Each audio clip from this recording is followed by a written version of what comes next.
Your station for Dan Patrick is Sports Radio 630, The Fan.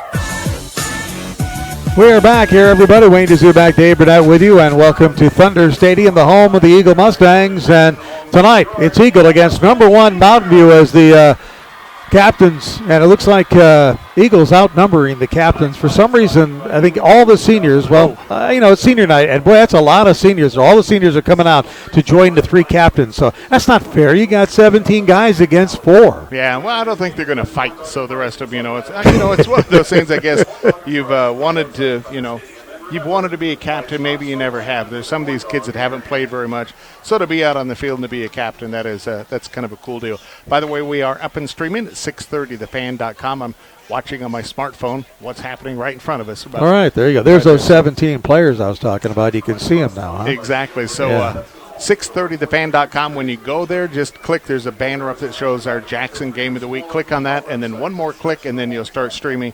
You're able to watch the game. So for those, perhaps you're on your way over to the Rocky Capital game, you can watch and keep track of what's going on. Video streaming at 630thefan.com. Hey, you can just take the trip here. You can make it in about 5 minutes. And you can go back and forth and catch and not miss a whole lot. You know what I'm saying? Watch it on the phone. And really? Unbelievable. Yeah. Just up the street, Rocky and Capital playing for the Pod A championship. This is for the Pod B championship. And the coin toss out there at the center. Looks like Eagle may have won it. And they're going to receive. So Eagle has won it. They want the ball. Remember, they don't want to give it any more than they have to Mountain View, the number 1 offense in the state. Yeah, I guess the way to beat Mountain View, keep the ball control, grind them out, long drives. That's the way you're going to beat them. Well, Eagle, Bridgewater's their quarterback. They've got a good quarterback. They've got a lot of good receivers. But the same thing, they got Bucky Schrader. And if they can keep Bucky to get those 3 yards in a cloud of dust and keep the ball away from Tucker Robig and Trey Bell, that's probably a pretty good strategy. Well, it is not a bad strategy at all. One that they'll want to take advantage of. So I'm just kind of anxious to see. And I said to you earlier, was it on the air? I don't think it was on the air. If I was defending against Mountain View, if I was Eagles defensive coordinator, I would put a linebacker spy on Trey Bell, and basically, if he goes to the outhouse, you follow him, and just have somebody on him, and then force them to go to the air. If you could stop Trey Bell, force them to go to the air. Yeah, remember the first time that Nevada almost beat Boise State a few years back? Colin Kaepernick kind of ran crazy. He was a freshman quarterback nobody knew about. Well, the next year they had a spy on him, and they had a spy on him for the rest of his collegiate career with the Pack. And he never did a thing. Exactly. But I think I would do that. If I was Eagles defense, I would do it that way. All righty. We're getting ready to go. Bucky Schrader is deep. Also, go ahead. I was going to say Eagle in their dark green jerseys, white pants, dark green helmet, and the Mountain View in the all white with their gray helmets, which you can see at 630thefan.com. And also Twitter. I'll post pictures and scores on Twitter throughout the evening as well. All right, Nathan Buich also back there. So Buich and Schrader getting ready to take the kickoff here from Lamberti. Lamberti, a 6-foot senior, getting ready to kick it off, and the fans rise to their feet. Not a complete sellout here. I'm a little surprised, but people will still come. It's a short kickoff. It's going to be taken on a hop, and going to be taken at the 15 out to about the 15-yard line. Is all maybe the 22. And just a rip of a hit. He got up there and really got leveled. So Mountain View coming out swinging. Yep, Buich took it on the hop, and that was about it. And so this is where Eagle will start. We'll see what their game plan is. They're going to be right at the 22-yard line.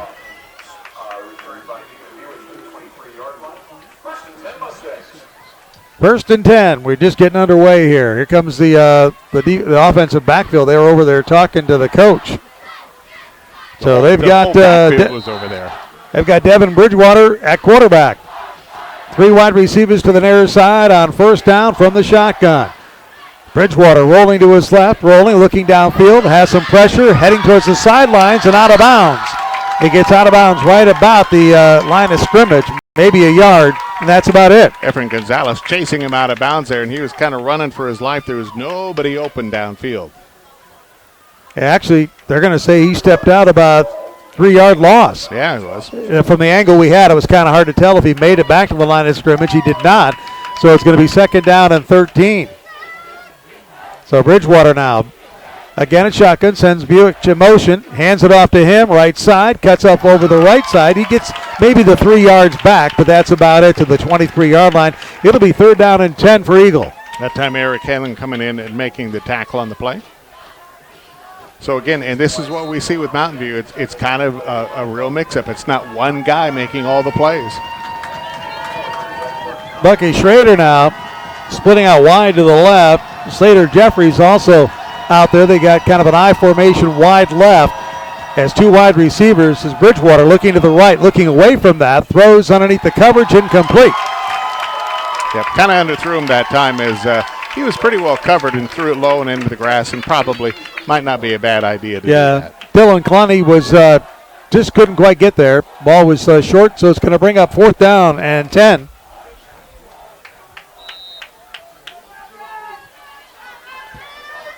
Eagle going to be kicking away. Buick the kicker. Trey Bell standing back at about his 35-yard line to try to receive this kick. So Eagle pretty much 3 and out. It's a short kick away from Bell to the sidelines. It's going to go out of bounds at about the 45, 46-yard line. And it's going to be great field position for the Mountain View Mavericks as they take over 55 yards away. Had that straightened out, it would have had a decent roll on it, but it went off straight off to the side, so that really hurt them. Well, they try to kick it away from Bell, and obviously, sometimes it's good, sometimes that's bad because you kick it short, and now they've got 55 yards to negotiate here, and that's it. Tucker Rovig at quarterback, 6'5", 195-pounder. Trey Bell to his left. And again, this team here averages 55 points per game. Ball up the middle, big hole. He's all the way down to about the 42-yard line. Pick up of 13 yards. First down for Trey Bell, right up the gut. Yeah, and if Todd Durham, number 5 for Eagle, hadn't gotten him by the ankle, he would have been gone. Nothing fancy. Send a man in motion. Bell again up the middle. Again, he sheds a couple of tackles down to the 38-yard line. 4, it'll be 2nd down and 6. And Mountain View plays part of the problem. They just wear defense. They play very fast. 2nd down and 6. Man in motion. Fake to him. Back to throw is Rovig. Rovig throws over the middle. Incomplete. It was intended there for Robbie Chase, but I think it was kind of thrown behind him, Dave. It was. Ryan Swanson was defending him that time. Had a shot at it, but didn't see it coming. So now it's 3rd down and 6. Trips to the far side of the field for Rovig. Back to pass, looking down the middle, over the middle, throws off the hands of his intended receiver, incomplete. The throw was there, but they couldn't come up with it. Yep, it just hit him right in the hands and bounced off that time. So. That was Andrew Scheibau, who couldn't quite come into it, the 6'3" tight end. And part of it, and not at the fault of the quarterback, but that thing was zipped. Yeah, it was zipped. Well, given the fact that they're at the Eagle 38, this is obviously 4-down territory, a little too far for Lamberti to try a field goal. Well, now maybe they're going to punt it. And they're going to do it with Rovig, the quarterback. End-over-end kick is going to hit and bounce into the end zone. Barely. Wow. Yeah. What an effort, though, that time as who was it that went in there? It went kind of flipped upside down as he took a shot trying to get at it. That's number 21. That's Keenan Patwell. Did a flip. If you're watching on streaming 630thefan.com, you'll see him. He does a flip trying to keep it from going to the end zone, but just barely missed it. So a big 4th down stop, and on the 20-yard line, here comes Eagle again. Bridgewater and company with Bucky Schrader, and Schrader has not touched the ball. So they tried something different. Maybe they need to get back to what has been working all year long and hand the ball to Schrader. But if I'm a defender, that's what I'm expecting, and that's what you get. Bucky Schrader up the middle, and Mountain View knew that was coming, and they stop him. Yeah, I'd credit the tackle, but it was just a pile at the line there as the defensive line really got in there rooting down in. I think, Dave, though, that's what you got to do. Sometimes you have a tendency to try to surprise the other team. You know, you're playing the number 1 team in the state. Let's do this. They won't be expecting this. Mm-hmm. But what you got to do is come back with your strength, the things that got you there, and Bucky Schrader's the guy. Not that you go to him every play, but you kind of work him around. All right, Bridgewater at quarterback. Sends a man in motion. Actually, it's going to be the Wildcat. And that time that was Thane Schweitzer who had the ball, and he tries the right side, nothing doing. Yep, Caleb Hardy was waiting for him right there along with the rest of the defensive line, taking him down, and not a whole lot on that play. So again, there's something a little bit different. You know, we've only seen Eagle one time before, so we don't know if they do that a lot, but we didn't see a lot of that. Bridgewater back in, and now they're faced with a 3rd down and 7. And they got everybody all across the boards there. Bridgewater looking back, sends a man in motion, Buick in motion. Rolling to the right now, Bridgewater looking. And throws. And let's see if they caught it. It's on the far side. Looks like they did catch it. Was he inbounds? Yep, I think he was, and that's going to give him a 1st down as they move the sticks up there, Wayne. They do. Nice catch that time made by Carl Thomas. So that's a 1st down for Eagle. It's hard to tell there. He kind of went right into the crowd. So Eagle gets his first down of the game. Bridgewater back to pass. Here comes the pressure. He runs out, rolling to his left. He's under pressure now. Ball's thrown. Nice defensive play that time made by Josh Ellsbury. Yeah, some of the Mustangs saying no, he had his hands on him, but he wasn't interfering. He did have his hand on his back, but you can get away with that if you're not grabbing, pushing, or trying to alter his route at all. Cade Eberall was the intended receiver, but good job by Ellsbury. So that's going to bring up 2nd down and 10. Bridgewater again. Got Bucky Schrader standing to his left. Schrader, they hand it off. Kind of a reverse handoff, and Schrader around the right side, down the sidelines. He's across the 45 to the 50 and into Mountain View territory at about the 48-yard line before he goes out of bounds. And there you have it, the Bucky Schrader attack. Why not? That's exactly what you were saying they needed to do, Wayne, and go back to their bread and butter, and that's Bucky Schrader, and that worked for him around the right end. Yep. All right, they're going to prove. They said he went out of bounds right at midfield, so it's right at the 50-yard line. 1st down and 10 for Eagle. Eagle, couple of 1st downs in a row here, trying to get something going. They try dipsy-do. They're throwing it down the field to Buick. Buick has a touchdown. Oh, actually, down to the 1-yard line is where they've got it. He couldn't quite make it in. They're going to mark it right at the 1-foot line, and that ball was thrown by Alex Dancer. Yep, yeah, that was a play where they handed off. The guy they handed off to flipped the ball back to Dancer. Dancer wound up and threw it, and the receiver was wide open down there. And there he goes down to the 1. Well, so a little razzle-dazzle. A trick play coming up here now into the power I. They hand it off to Schrader over the middle, and he's in for the touchdown. And Eagle scores first here at Thunder Stadium to take a 6-0 lead with 8:21 to go in the first period. Wow. Quite the play, and right now we're going to see how Mountain View responds. They basically just got punched in the face, Wayne. They had a plan.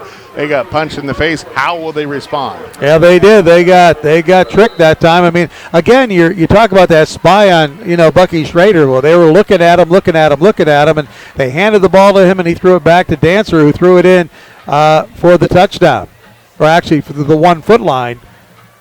I thought for sure it was in for the TD, but not. Kusowicz point after is up and good.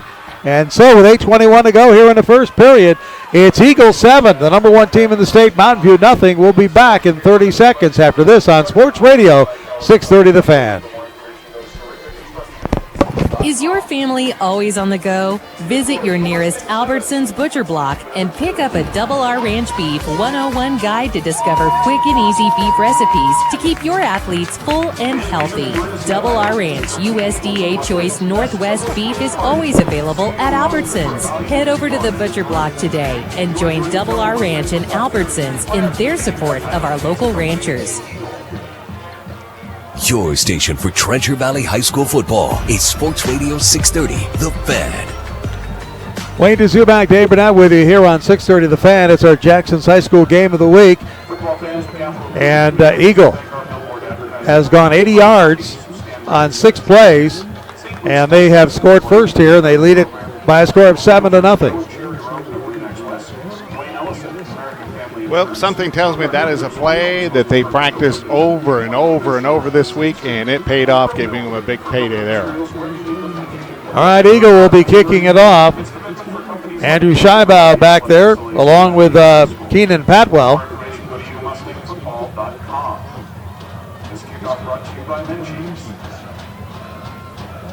Eagle getting ready to kick it off. The officials talking about something here. Joey Kusowicz waiting for the football. Not sure what they're doing. Oh, somebody had to bring him a tee? Not sure what they had there. He got excited. Oh, he had the football. Okay, somebody had the football. Oh, yeah, that always helps to kick it off. Yeah, it's always good to have a football to kick off with. So let's see what happens here. Eagle, 7-0, leading the number 1 team in the state. And they're going to go with a squib kick down the middle. It's up for grabs. Somebody's got to fall on it, and they do. And Mountain View has it at the 30-yard line. Yeah, hit one player and bounced into the second row in there, and the guy started to try to pick it up and then thought the better of it and just fell on it, which was the thing to do. Absolutely the thing to do. Don't try to be a hero. When you try to scoop, usually you lose it.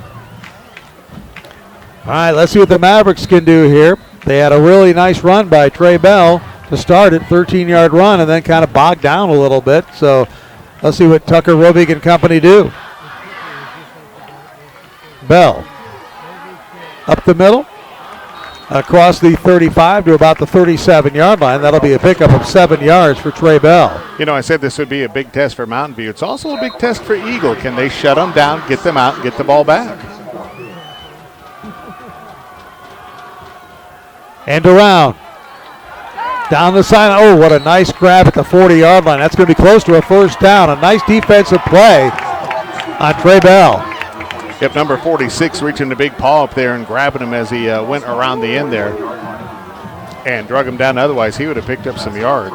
It is a first down right at the 40-yard line. Bell was about ready to break it, and he would just kind of arm tackle down, but they got all arm, believe me. Bell again. Nope, this time Roby keeps it up the middle after a fake to Bell. And he will get it out to about the 44-yard line. So 2nd down and 6. A gain is 4 yards. Roby has 2 wide receivers far to the left. Patwell is out there. Back to pass, waiting. Throwing to the other side over the middle. Caught! Wow. What a nice catch and great throw. Joe Ferris caught it in traffic at about the 35-yard line, and that's a big gain and a first down. Ryan Swanson, one of 2 guys that got the needle thread on him there. He did make the tackle on the play, but boy, it went right to him. Again from the shotgun. Again up the middle. Down to the 20, down to the 15. Nice run up the middle, and you didn't expect it. They had Bell back there, but instead it was Alex Hester. Was it Hester or Keenan Patton? I think it's Keenan Patton. Was it Keenan Patwell? Number 21, Patwell. 21, I'm sorry. Yeah, they pulled him in from out in the where he normally plays, kind of split out. Now the referees are discussing something. I don't see a flag down, though. Oh, yep, there is a flag right there at the feet of the ref. And I think it's going to be against Eagle. They're going to tack it on here because I didn't see the flag at all. Yeah, it was just right there where the tackle was made, so I don't know if it was a face mask. It's going to be half the distance to the goal line. It's going to move it right down to about the 5-6 yard line. It never gave us an indication. All right, so here they go. 1st and goal to go. They hand it off to Bell up the middle. He falls forward. And he's down to about the 5.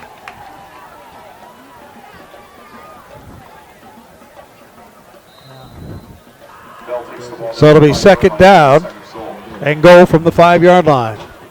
Robick handed off to Bell again. Bell trying to go left side. This time falls forward down to about the 3-yard line, but it'll be 3rd and goal to go. Yep, the Eagle defensive line. They're playing a 3-man front and then backing all those linebackers right up into the box, packing into the box there, and it's working for them so far. So 3rd and goal to go from the 3-yard line.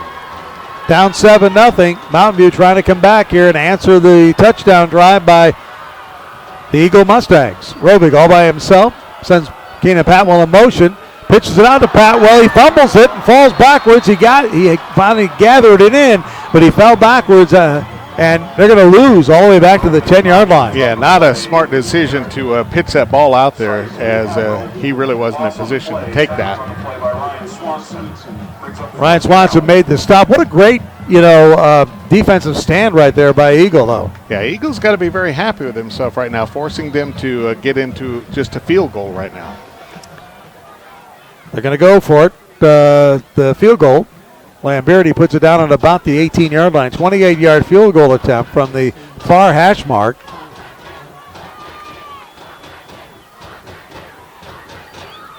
And the hold is down. The kick is up, has plenty of distance, and it's true.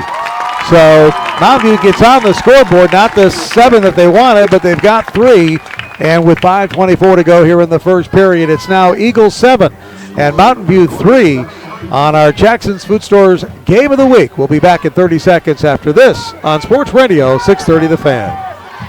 In 1975, John Jackson started Jackson's Food Stores with one service station. Now Jackson's is more than 200 stores strong in 5 states, and they invite you to stop in to help celebrate their 40th anniversary. Jackson's takes pride in serving the Treasure Valley, not just with their great products, but also with their dedication to community, having raised millions for charity. In fact, Jackson's Food Store supports the 630 The Fan MVP Fund benefiting student athletes. Jackson's Food Stores, homegrown in the Treasure Valley. Your station for Treasure Valley High School football is Sports Radio 630, The Fan. Welcome back to Thunder Stadium, home of the Eagle Mustangs. They lead the number 1 team in the state 7-3 here with a little more than 5 minutes to go in the first period. Wayne Dzubak, Dave Burnett with you on 630 The Fan, also streaming this on 630thefan.com. So if you're headed to a computer or on your smartphone, you can check it out. Lamberti getting ready to kick it up. Buick is deep along with Bucky Schrader. This is a short kick. Going to take a little hop at the 20, and they watch it go out of bounds. Buick does, and so that'll be brought back to the 35-yard line. Very patient, hard to do with a kickoff like that because it took a while to dribble out of bounds, but they wound up getting it and the penalty. You got to keep watching the ball, look up and see where those defenders are. And make a decision there. Yep, tough one, but a good decision that time by Buick, and as a result, Eagle will have good field position at the 35-yard line.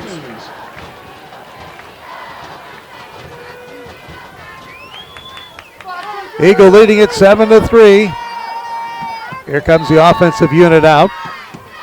Bucky Schrader, the running back. Tight formation this time. One wide receiver, wide to the right. Man in motion to the left. They hand it off to Schrader up the middle, and Schrader's going to be stopped after a gain of about a yard.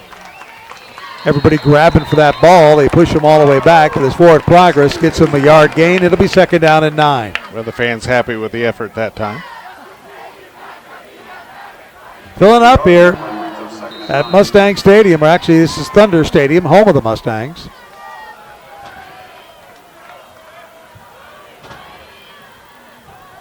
Second down and 9. Bridgewater sends another man in motion. It's a tight end. Play action fake to Bridgewater. They're going down the right side. They throw. The pass is complete. A nice catch by Slater Jeffries, and Jeffries out close to about the 45-yard line. That would be a first down if that's where they mark him. Yep, I think that is where they'll mark him. His second effort got him the first down. He was about 2 yards short and kind of turned his back and just kept driving his legs and got the first down. So just throwing it out on the flat to Slater Jeffries, and that'll move the chains again.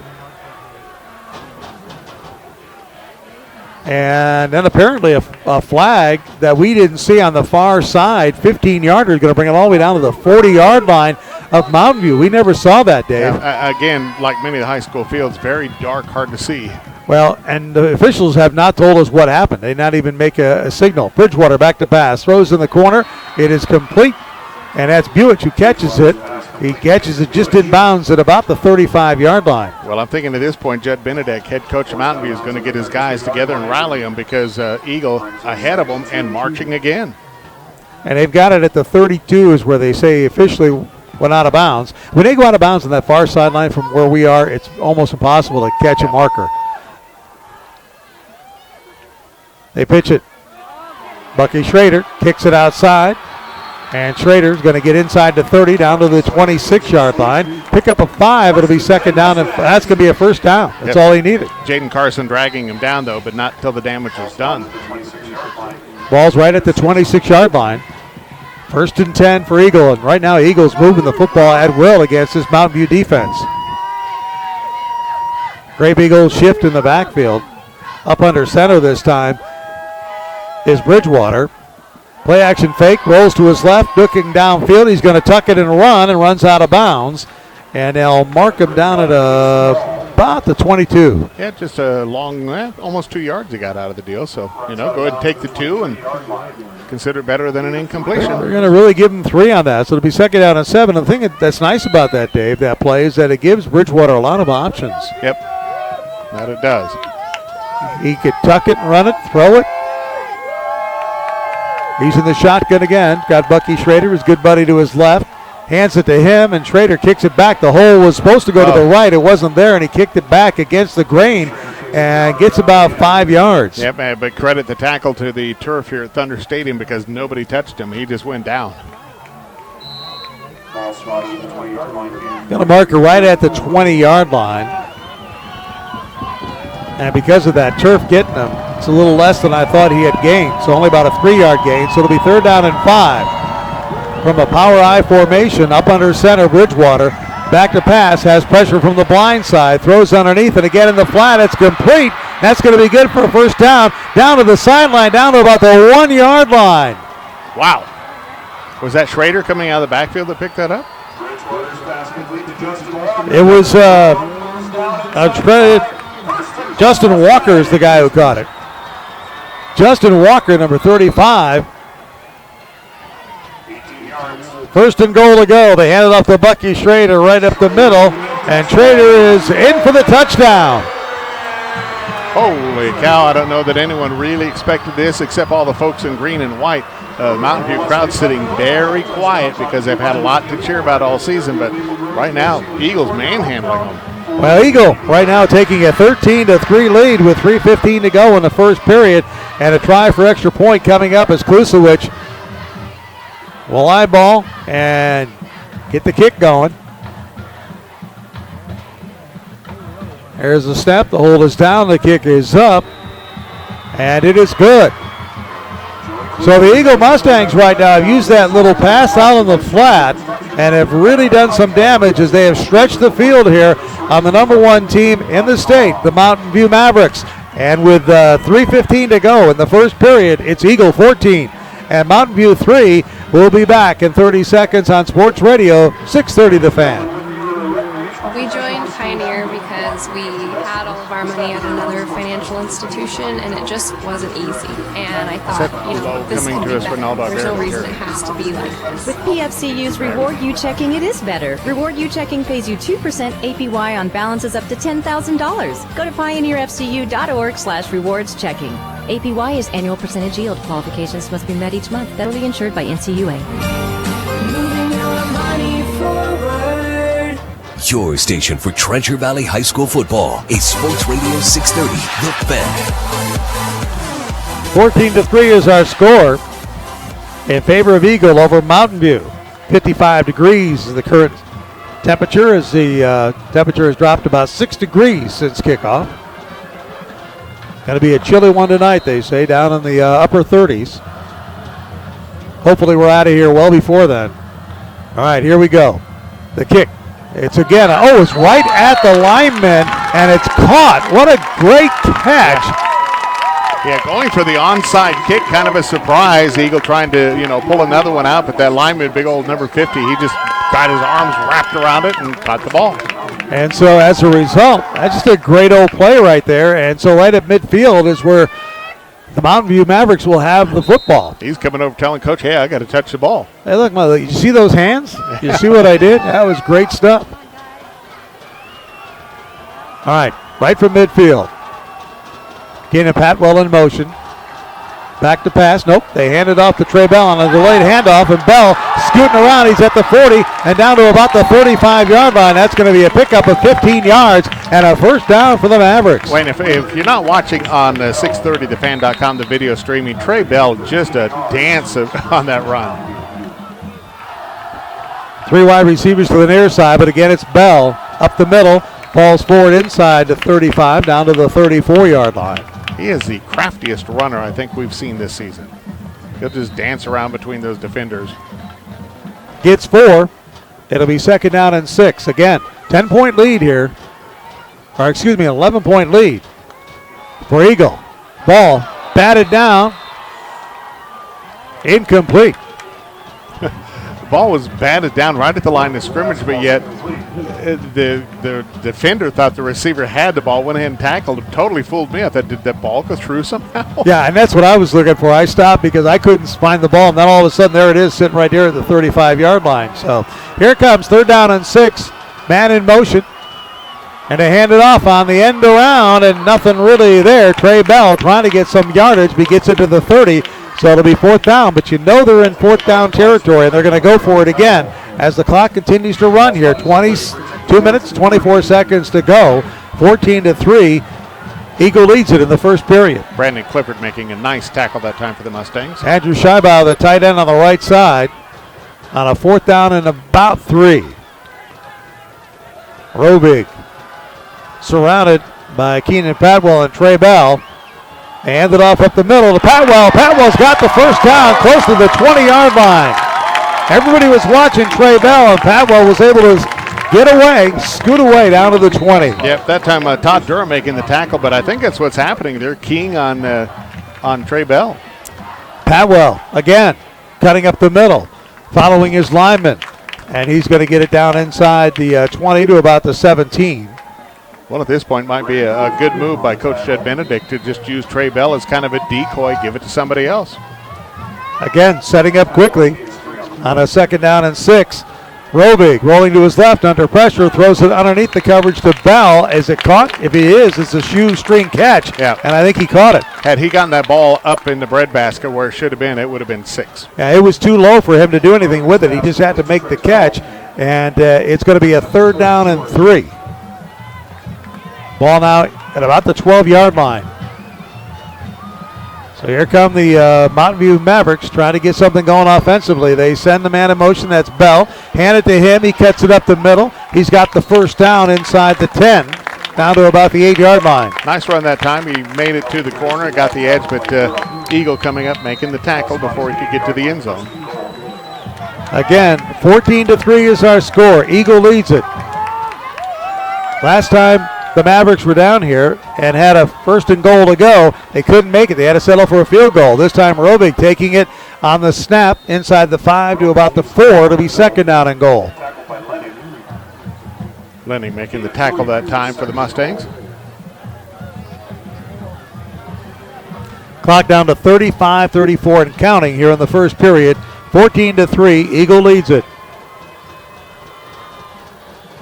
Robig by himself in the backfield on a 2nd and goal. Now he sends Trey Bell in motion. Fakes to him, keeps it down to about the 2. Let's see where they officially mark it. So it'll be 3rd and goal. They've been here before. Like I said, the last time they had a 1st and goal to go, they had to settle for the field goal. They don't want to do it a second time. They need to keep pace, and the officials call timeout, as I think that's going to be the end of the first period. So when we come back, it'll be 3rd and goal to go from the 2-yard line for Mountain View. We'll take a 1-minute timeout. After 1 period, it's Eagle 14, the number 1 team in the state, Mountain View 3, right here on 630 The Fan. Mountain West Bank is proud to sponsor these broadcasts of Treasure Valley High School football, together with our totally free checking, competitive rates on loans, and other community efforts. It's how we try to make every community we're part of a little better. We love Southern Idaho, and we try to make every one of our branches a place where you love to bank. Thank you. Oh, and one more thing. Go Treasure Valley! Mountain West Bank, member FDIC, equal housing lender. At Boise Muffler Shop, they know cars are always trying to tell us something. Low tire pressure, a light comes on. Same when you haven't checked the oil for a while. And of course, there's the dreaded check engine light. For more than 25 years, Treasure Valley drivers have trusted Rod at Boise Muffler to knock their lights on. Well, no one. Boise Muffler Shop on Fairview specializes in all types of exhaust systems, while basic auto repairs are the expertise of the Boise Muffler Shop location at 36th and Chinden. Boise Muffler Shop. They can simplify your day. Your station for Treasure Valley High School football is Sports Radio 630, The Fan. Welcome back to Thunder Stadium. 14-3 in favor of Eagle, but on a 3rd down and goal to go. The handoff up the middle to Trey Bell, and he's going to be short. It's going to be 4th and goal from about the 2. Really, each time that Mountain View gets down there in scoring position, it seems like Eagle comes up strong. Well, it looks like Maverick's going to take a timeout. Well, they're going to take a timeout. We'll keep it here since we just took a timeout. Again, 14-3 is our score. It's going to be 4th and goal to go from about the 1-yard line. And wow. Mountain View needs to get this thing punched in. How important is this for the Mavericks right now that they actually get some points on the board here? And obviously they're going to, at 1 yard, you're going to go for the touchdown. But how big is this right now? Because if they get shut down, Eagle gets the ball back, leading 14-3. So this is for Judd Benedict and his guys from Mountain View. This is a real test of what they're made of right now. They've been vaunted. They've been number one. Have they been reading the press clippings and they think, oh, we're number one. We'll just stroll into Thunder Stadium and win this one? Or are they going to buckle down here and get to work? Well, a good job by Eagle on offense. They have really used their wide receivers in the flat and have really just kind of taken Bridgewater and rolled them out and kept the pressure really off Bucky Schrader. So Bucky Schrader has had a couple of good runs here, but he's not been the workhorse that everybody thought he would be. So it's been a good team effort offensively for Eagle. And the last time that the Mavericks were down here, it was a great defensive effort by Eagle. So let's see what can happen on a 4th and goal to go. Trey Bell in a running back. And here we go, 4th and goal to go. Rovig has it. Rovig hands it off to Bell. They just go right up the middle. Bell, second effort, touchdown. He was stopped, Dave. Nowhere to go. Bounced off the pile. They could not get a hand on him, and he was into the end zone, touchdown. Well, Trey Bell doing what he's done all season long, and that is just finding a way to make it happen. Boy, he was stopped dead to rights right at the line of scrimmage and then just kept the legs churning, bounced to his left, and fell into the end zone from a yard out. And what a big score for Mountain View if you're a Maverick fan. Well, that was necessary just to keep this thing close. All right, the extra point attempt by Lamberti coming up here. Good hold. The kick is up. It's good. And as we start the second period, 11:37 to go in the first half, it's now a 4-point ball game. We'll be back in 30 seconds. Our score at Thunder Stadium, Eagle 14, Mountain View 10 on Sports Radio 630 The Fan. Hey Treasure Valley, Steve's Hometown Toyota in Ontario is all about the hometown game. Steve is a proud sponsor of high school sports and student athletes, and Steve wants to be your hometown dealer. Steve's Hometown Toyota is the Valley's only 13-time Toyota President's Award winner for customer satisfaction, and they promise the short drive to Ontario will be worth big savings. Dare to compare and discover the Steve's Hometown Toyota difference. The hometown dealer supporting the hometown game. That's Steve's Hometown Toyota in Ontario.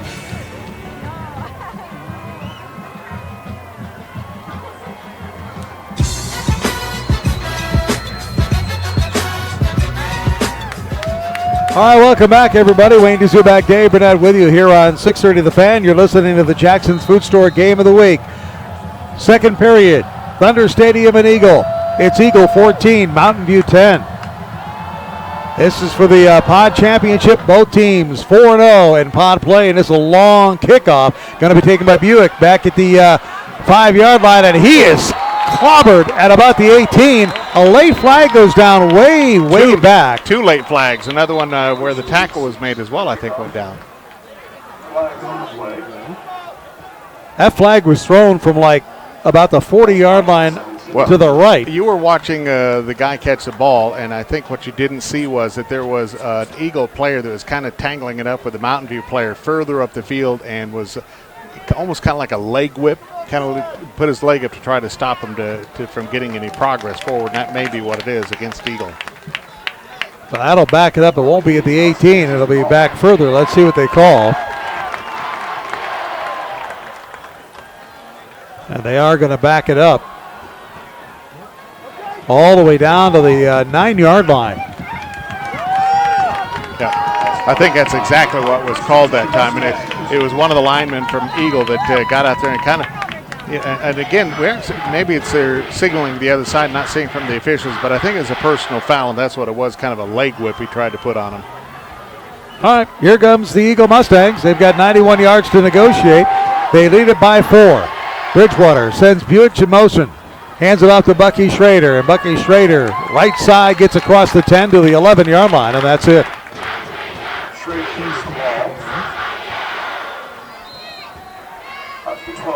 Gain of 2. It'll be second down and 8.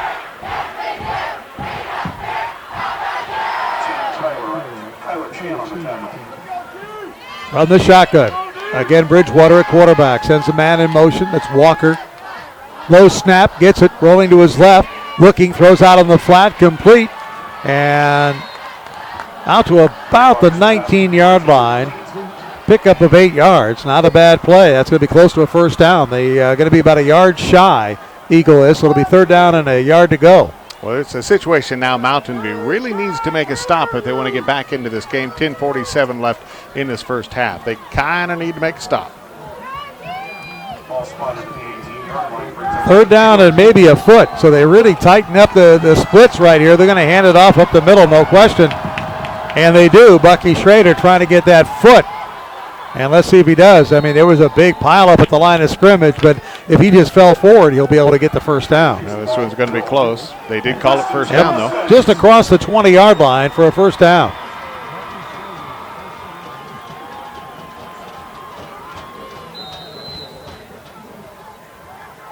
So right at the 20-yard line, it's a first down for Eagle.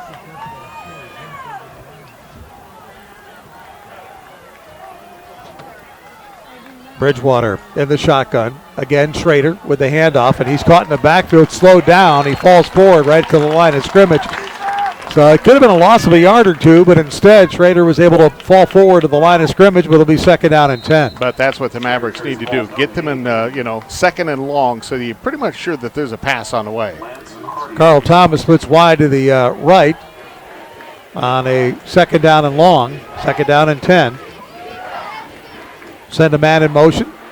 Fumble on the ground, and I think it was Bridgewater who fell on it. Bridgewater tried to hand it off to Buick, and it just kind of fumbled around, and he was able to fall on it, but he's going to lose a couple of more yards, so it'll be third down and 13. Yeah, I think he was late on that handoff, and the ball just fell to the ground, but he got on it. But now third and long, right where the Mavericks want him. Buick coming to the near side.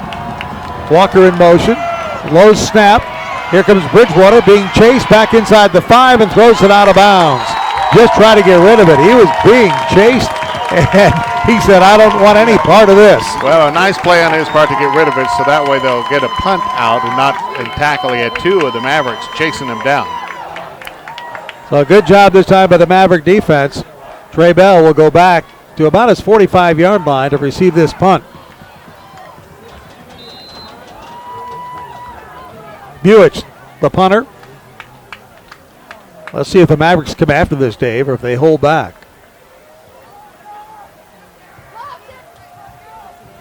Nope, they hold back. It's a low punt. Bell came up and misjudged it. I think he was going to try to go for it and then decided not to, let it hit the ground, and it's going to roll dead at about the 40-yard line. It hit at about the 48-yard line, and I just think he misjudged it. I think he did, too. That thing was coming like a bullet. It never got much height on it, and it was just coming hard and fast, and I think he really just didn't get a grasp on where it was. What was really interesting, the kick was like a knuckleball. Yeah. And the ball was just kind of knuckling there, and it did a lot of funny things, and so Trey Bell said, you know what? I'm just going to get as far away from this as possible and let it bounce around. I'm not going to make a mistake. Might have been a wise decision. Keenan Patwell to the near side. Rovig back to pass. Looking over. Has time. Now throwing down the sideline. Has Patwell open. Patwell goes up in the air for it.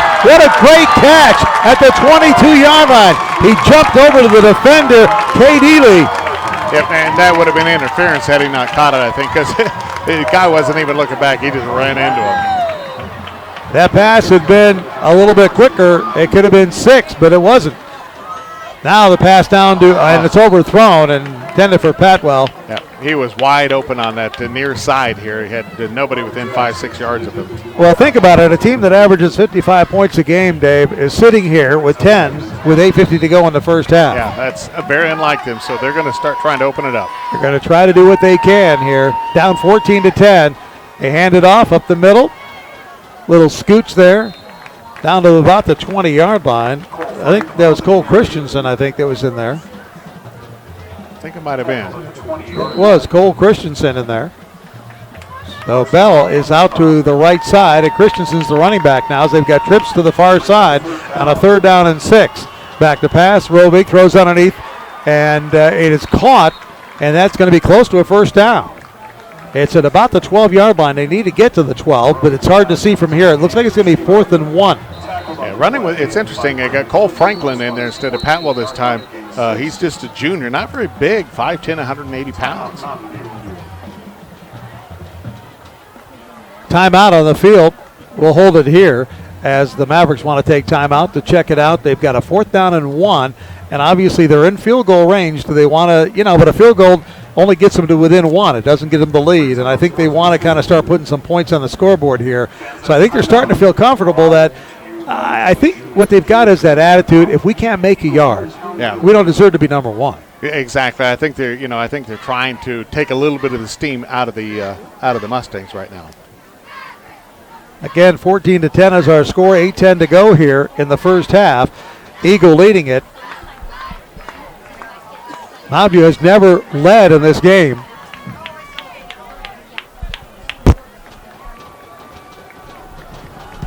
All right, here we go. 4th down and 1. The ball at the 14-yard line. They need to get to about the 13 is all. Rovig from the shotgun. You've got Cole Christensen, the running back. Hands it off to Christensen. Christensen's going to get that and some more as he gets inside the 10 down to the 9-yard line. 1st and goal to go again for the 3rd time tonight for the Mavericks. Another big play for the Mountain View Mavericks. They've had 3 1st and goal to goes. They've scored a touchdown. They've scored a field goal, and this time they hand it off right at the middle to Christensen. He gets to the 8. 2nd and goal to go from the 8-yard line. Again, Bell with the receivers out to the right. No longer being used as a running back. Rovig back to pass, throws underneath the coverage, and incomplete. Intended there for Bell at the goal line, but it's incomplete. Actually, Patwell was the intended receiver. He couldn't find a handle. So now it's 3rd and goal to go. Again, 3 wide receivers to the right. The fake, they throw over the middle. It's tipped, caught. It was tipped by a defender and then caught in the back of the end zone for the touchdown. And it was caught by Scheibau. Andrew Scheibau, the tight end, got open. The ball was tipped up in the air, and he was able to get his foot down in the end of the end zone and score the touchdown. Yeah, I'm not sure if that's a cheer going up or a sigh of relief going up from the Mountain View fans as suddenly the team they know has come back to life. Well, the defender got a big paw on it, but Scheibau was able to grab it in, and Lamberti will try to kick the extra point. It's 16-14, the first Mountain View lead of the night. The extra point is up, and it is good. So with 7:29 to go, we've got a back-and-forth game, just what we expected here tonight at Thunder Stadium. It's our Jackson's Food Store Game of the Week, and now it's number 1 Mountain View 17, Eagle 14, and we'll be back in 30 seconds after this on Sports Radio 630 The Fan. Wireless is your local premium Verizon Is everything going okay? retailer. Is everything okay over there? Locations across the Treasure Valley, they're delighted to assist you with all your wireless needs. They have the latest devices and a somewhat huge selection disconcerting. of hottest accessories for your phone, tablet, and more. Go Wireless wants to take care of you and provide you with only the very best customer service. You won't have to take a number and sit around for an hour to be helped like at the corporate stores. If you're looking for the newest wireless technology and the best service around, visit Go Wireless today. Your station for Treasure Valley High School football is Sports Radio 630, The Fan. 7:29 to go. First half, we got a dandy here, 17-14 in favor of Mountain View, the number 1 team in the state. Their first lead of the ball game. Lamberti will kick it off. Lamberti this time keeps it on the ground, takes a couple of hops, takes a big old hop, and picked up by Buick at the 15. He goes to the middle of the field. He's at the 20, maybe to the 22-yard line, and that's where Eagle will take over at the 22. Cole Franklin, the running back, making the tackle on the play. Franklin getting some running action in that last series. By the way, a couple of other games going on right now. Bora ahead of Nampa 16-0, and it is Cuna tied up with Middleton in 4A ball 7-7. All right, let's see what Bridgewater and company can do.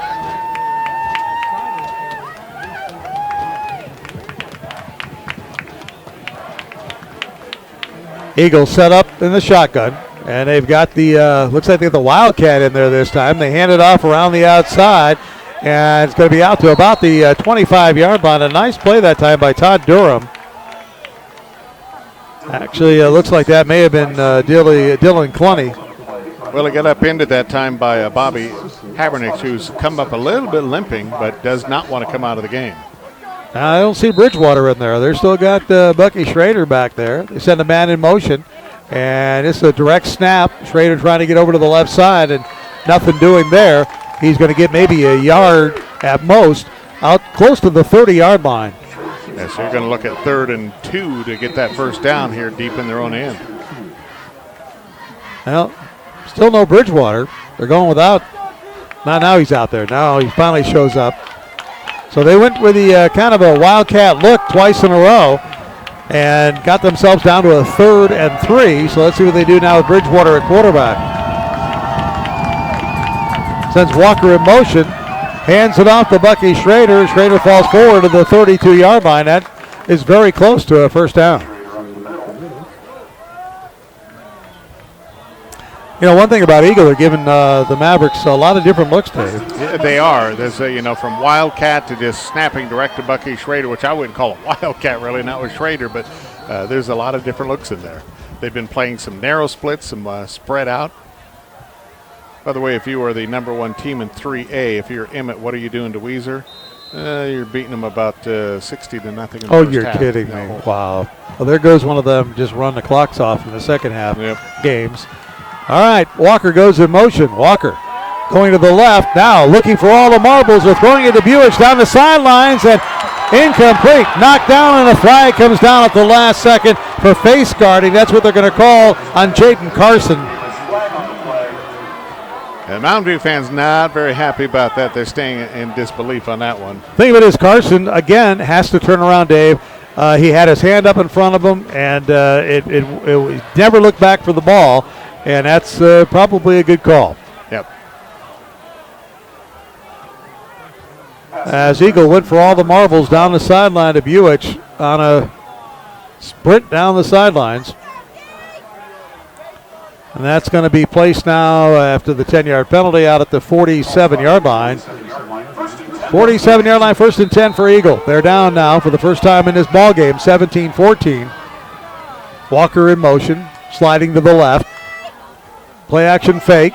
Bridgewater has it, trying to go right side. Nothing doing. He's going to lose a yard. And nice little tackle there by Jace Richter. I'll tell you what, if I was Bridgewater, I go back to Nathan Buch and say, are you just watching this game or what? Never threw a block on anyone, just watched the tackle be made. That makes you mad. It's like you want to put a hat on somebody.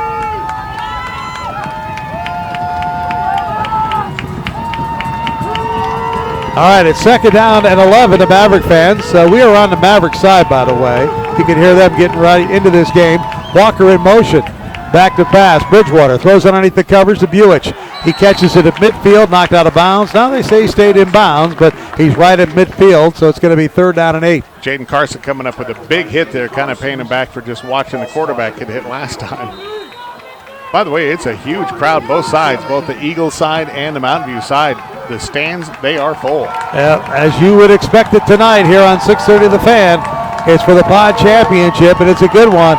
The number 1 team in the state, Mountain View, in their white against Eagle in their green jerseys, white pants. Back to pass, Bridgewater on a 3rd down and 7. Throws it down the sideline, knocked down at the last second. That was just a great defensive play that time by number 9. That's Jaden Carson just making a great knockdown on that one. Yep, it was intended that time for Carl Thomas, who was right there. It was a good pass by Bridgewater, but just a great defensive play.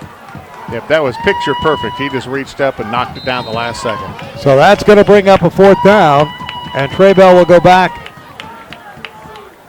all the way back to about his 15-yard line to try to take this punt from Buick. Well, let's see if this one's a knuckleball this time.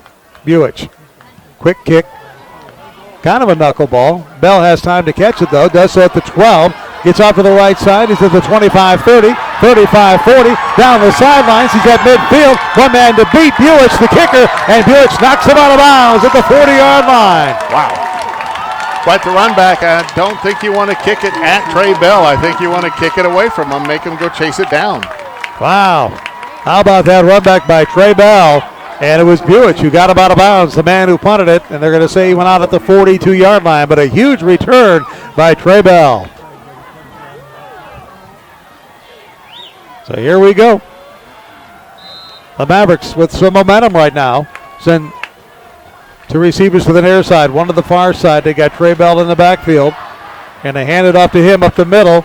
And he skips and hops inside the 40 down to the 38-yard line. Should have been stopped about a half yard, but he just kept going, churning those little legs, and up the field he goes. Oh, strong, powerful legs. Well, he's not big. I'm just teasing you. Back to Bass. Roby clicking down the sideline, has a man open, caught at about the 10-yard line and out of bounds to the 8-yard line. And a nice completion right on the money, Dave. Yeah, Chris Evans was out there wide open. I don't know what they were thinking about because nobody was near him. So Evans grabs it in at the 9, so it's another first and goal to go. Fourth time tonight the Mavericks have had first and goal to go. They've scored 2 touchdowns and a field goal. This time they hand it off up the middle to Keenan Patwell, and Patwell gets about 3 yards. Inside the 5. Actually, they're going to mark it just inside the 5. So let's mark it at the 5. It'll be second down and goal. Again, Patwell and Trey Bell in there at running back. This time they hand it off, and it is to Bell. And a flag goes down at the 5. So let's see what this. This could be holding. I'm thinking that's probably what the call is going to be.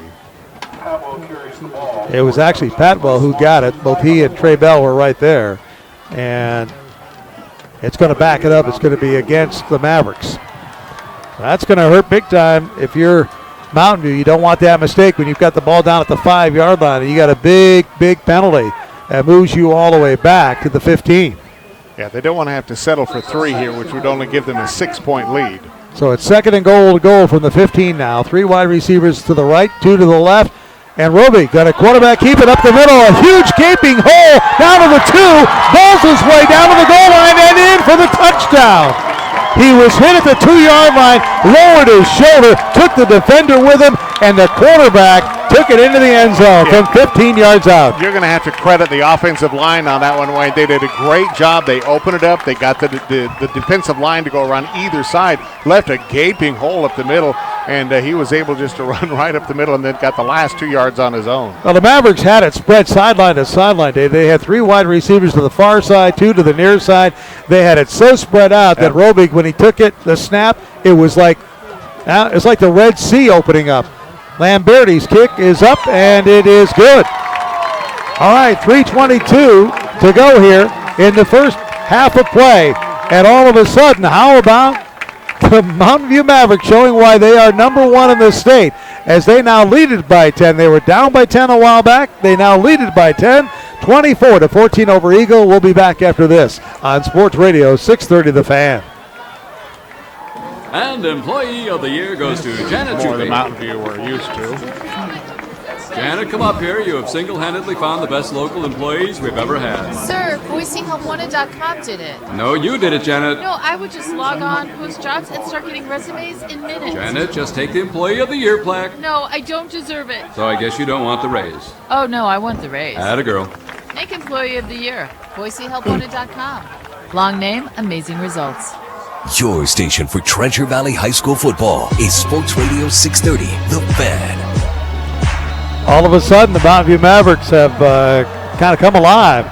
24-14. They lead it by 10 over Eagle. The kickoff by Lamberti is going to come to Buich. He loses it at the 10. It goes back into the 1-yard line. He picks it up. Now he scoots. He's out to the 10, the 11-yard line, and out to the 15 before he's brought down. But, boy, I tell you what, that was a dangerous play. He avoided a disaster on that one as he was at the 1 bending over to pick it up, and guys were bearing down on him. So just fortunate to get back up and get the yardage he got. Think of it as he touched it at the 15, and it went all the way back to the 1. He went back and got it back to the 15. So did a good job to get it back to where he touched it. Here comes Eagle now. 3:12 to go here in the first half. They find themselves down by 10. They were up 11, 14-3, and all of a sudden, boom, boom, boom. It's been 21 unanswered points. Handoff, Bucky Schrader up the middle. Trying to break an arm tackle, can't do it, and we've got a flag that's thrown late. So Bucky Schrader's down at the 15-yard line, which should have been a gain of only 4 yards. The flag goes down. You got to think it could be holding. Yeah, thrown into the middle of the line, and I think it's going to be on It is. Eagle. Yep. Holding against Eagle. That'll back it up even further. The thing of it is, somebody grabbed Bucky Schrader just by their arm, and that's a tough deal to do. Yep. That tells me they've been spending some time in the weight room when you can stop a runner with one arm. It is, and just the grasp to hang on to him, let alone the strength to pull him down. Ball back at the 9-yard line. Back to pass. Bridgewater being chased. He's going to have to throw it out of bounds, and he does. He just had to get rid of that ball because he was back in the end zone, and that's going to bring up a second down and about 18. Joe Ferris standing on the sideline for Mountain View, and the team cheered him on as he caught that ball that was thrown way out of bounds. So Mountain View loosening up just a little bit. They were pretty tight there for a while as they were punched by Eagle early on. Yeah, like you say, they're getting their sea legs now. 21 unanswered points after being down 14-3 to lead at 24-14. The pass underneath, caught by Carl Thomas, but he is knocked down by Carson right there. Yeah, he had not a chance there as soon as the ball got there, the tackler got there and down he goes. Jaden Carson with a big hit. So it'll be 3rd down and 12. Bridgewater again. Sends Buich and Carl Thomas to the near side. Has one receiver far left, but this is a tough play when you're this far back. Walker in motion. Defense moves up, and now a lot of motion here. Bridgewater looking to his left, now rolling to his left, throwing it underneath to Walker, and Walker's got it out around the 20-yard line, but that'll be about 2 yards shy of a first down. It'll be a 4th down punting situation for the Eagle Mustangs. Yeah, they're going to have to punt at this point, this deep in their end, and they got to hope for a decent punt to get them some yardage. Otherwise, you can see Mountain View have less than half a field to go. I think Mountain View took a timeout. Well, somebody took a timeout here with 1:48 to go. Mountain View, assuming it's them because they have an opportunity here, Dave, to get really great field position. We'll hold it here with 1:48 to go. Get the punt. Hopefully with a guy like Trey Bell returning it, you only have 40 yards to go or so. Yeah. By the way, if you're on your way home or on your way from one place to the other, I want to remind you we are doing video streaming. 630thefan.com is the website. Just go there. You'll see the Jackson's game of the day, our game of the week, and just click on that, and then one button into our YouTube site. And by the way, this is up on our streaming all week long, so that way if you want to come back and watch it later, you can watch it as well. Several big plays that we've seen in here.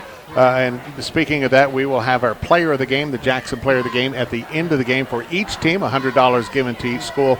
And we'll also have our moving forward play of the game. Pioneer Federal Credit Union, moving forward play of the game. And as we said at the top of the show, Jackson's this year after tonight's game will have given $2,000 to various athletic departments around the Treasure Valley. Yep, from Middleton to Bishop Kelly to Mountain View to Rocky to Eagle. I mean, they've spread it around. Yep, so. Emmett was up there. Yep. You bet. We do appreciate Jackson's and the support of high school football here in the Valley. All right, the timeout by Mountain View, their 3rd and final timeout of the half. With 1:48 to go, they'll get this football back, or at least they'll appear to. Here's the kick by Buich. The punt is up.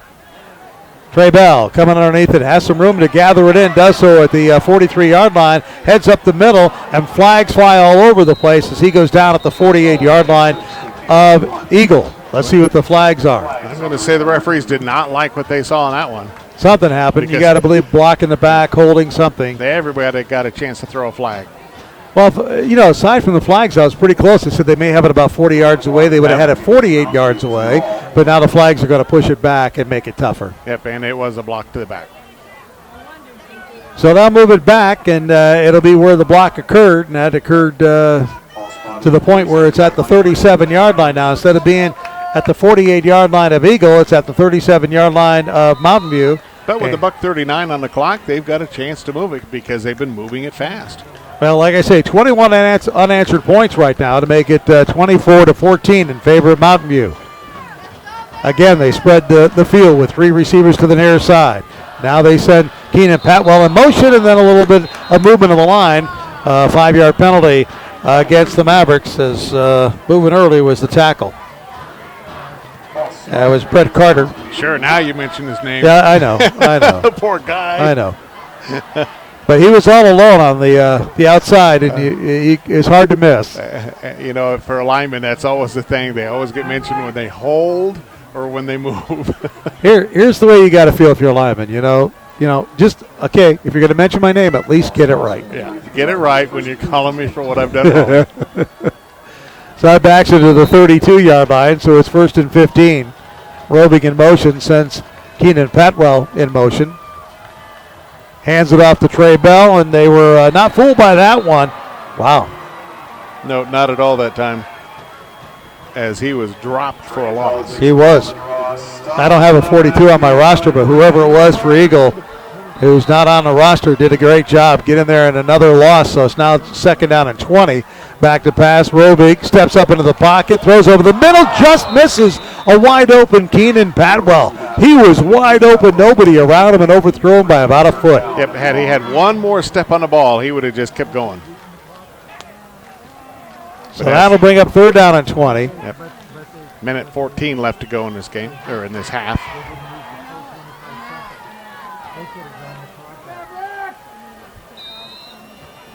All right, Rovig back in that shotgun. Rovig drops back to pass, steps up underneath, throws it underneath the coverage. It's complete. This is Bell, and Bell really got his bell rung at about the 42-yard line. He really got hit, but that's going to bring up a 4th down and about 3. So a nice little play underneath the coverage, but I don't know that you want to mess with it right here with 55 seconds and counting to go on a 4th down and 5, Dave. Not when you're leading. Braden Clifford, by the way, the kid from Eagle that really rung his bell, his own as well. He saw a few cobwebs when he came up, and I'm surprised staff didn't pull him off because he was shaking his head trying to figure out what day of the week it was. All right, so they are going to punt. At least appear to punt anyway. I mean, there's no reason to make a mistake here. You got yourself down by 11 points, 14-3. You've scored 21 unanswered to get back up 24-14. And really, you just want to get out of this half with the lead, feeling good about what you've done, where you're at. Remember, Mountain View will get the ball to start the 3rd period because Eagle took it after they won the toss. And there was a flag on the play that we didn't see, or else delay a game. Something happened there. They may have, well, let's see. Yeah, they've run the clock to 15 seconds. Yeah, so they took a delay of game penalty. So there you go. That's, Judd Bennett doing a good job. We were talking our heads off, and he's thinking. He's just burning the clock down. Yeah, burning the clock down to 15 seconds. Take that delay of game penalty, and they weren't even thinking about going for it on 4th down. So here we go. They'll kick it away. Mavericks will. Taking their time now. Buich deep to receive the kick. End over end kick. It's going to bounce to the 33-yard line. Takes a big hop. Buich takes it to the 25. Now heads up the field, and he is brought down at the 33-yard line. Yeah, he just had his legs cut right out from under him. Jace Richter coming up with that tackle. Eagle, maybe a couple of shots here, Dave. I mean, I don't know if you try something or if you just try to go downfield or knowing Paul Peterson, I don't think he's just going to take a knee. No, I don't think so. I think you go ahead and try to either go downfield or maybe come up with another, maybe another kind of a gadget play.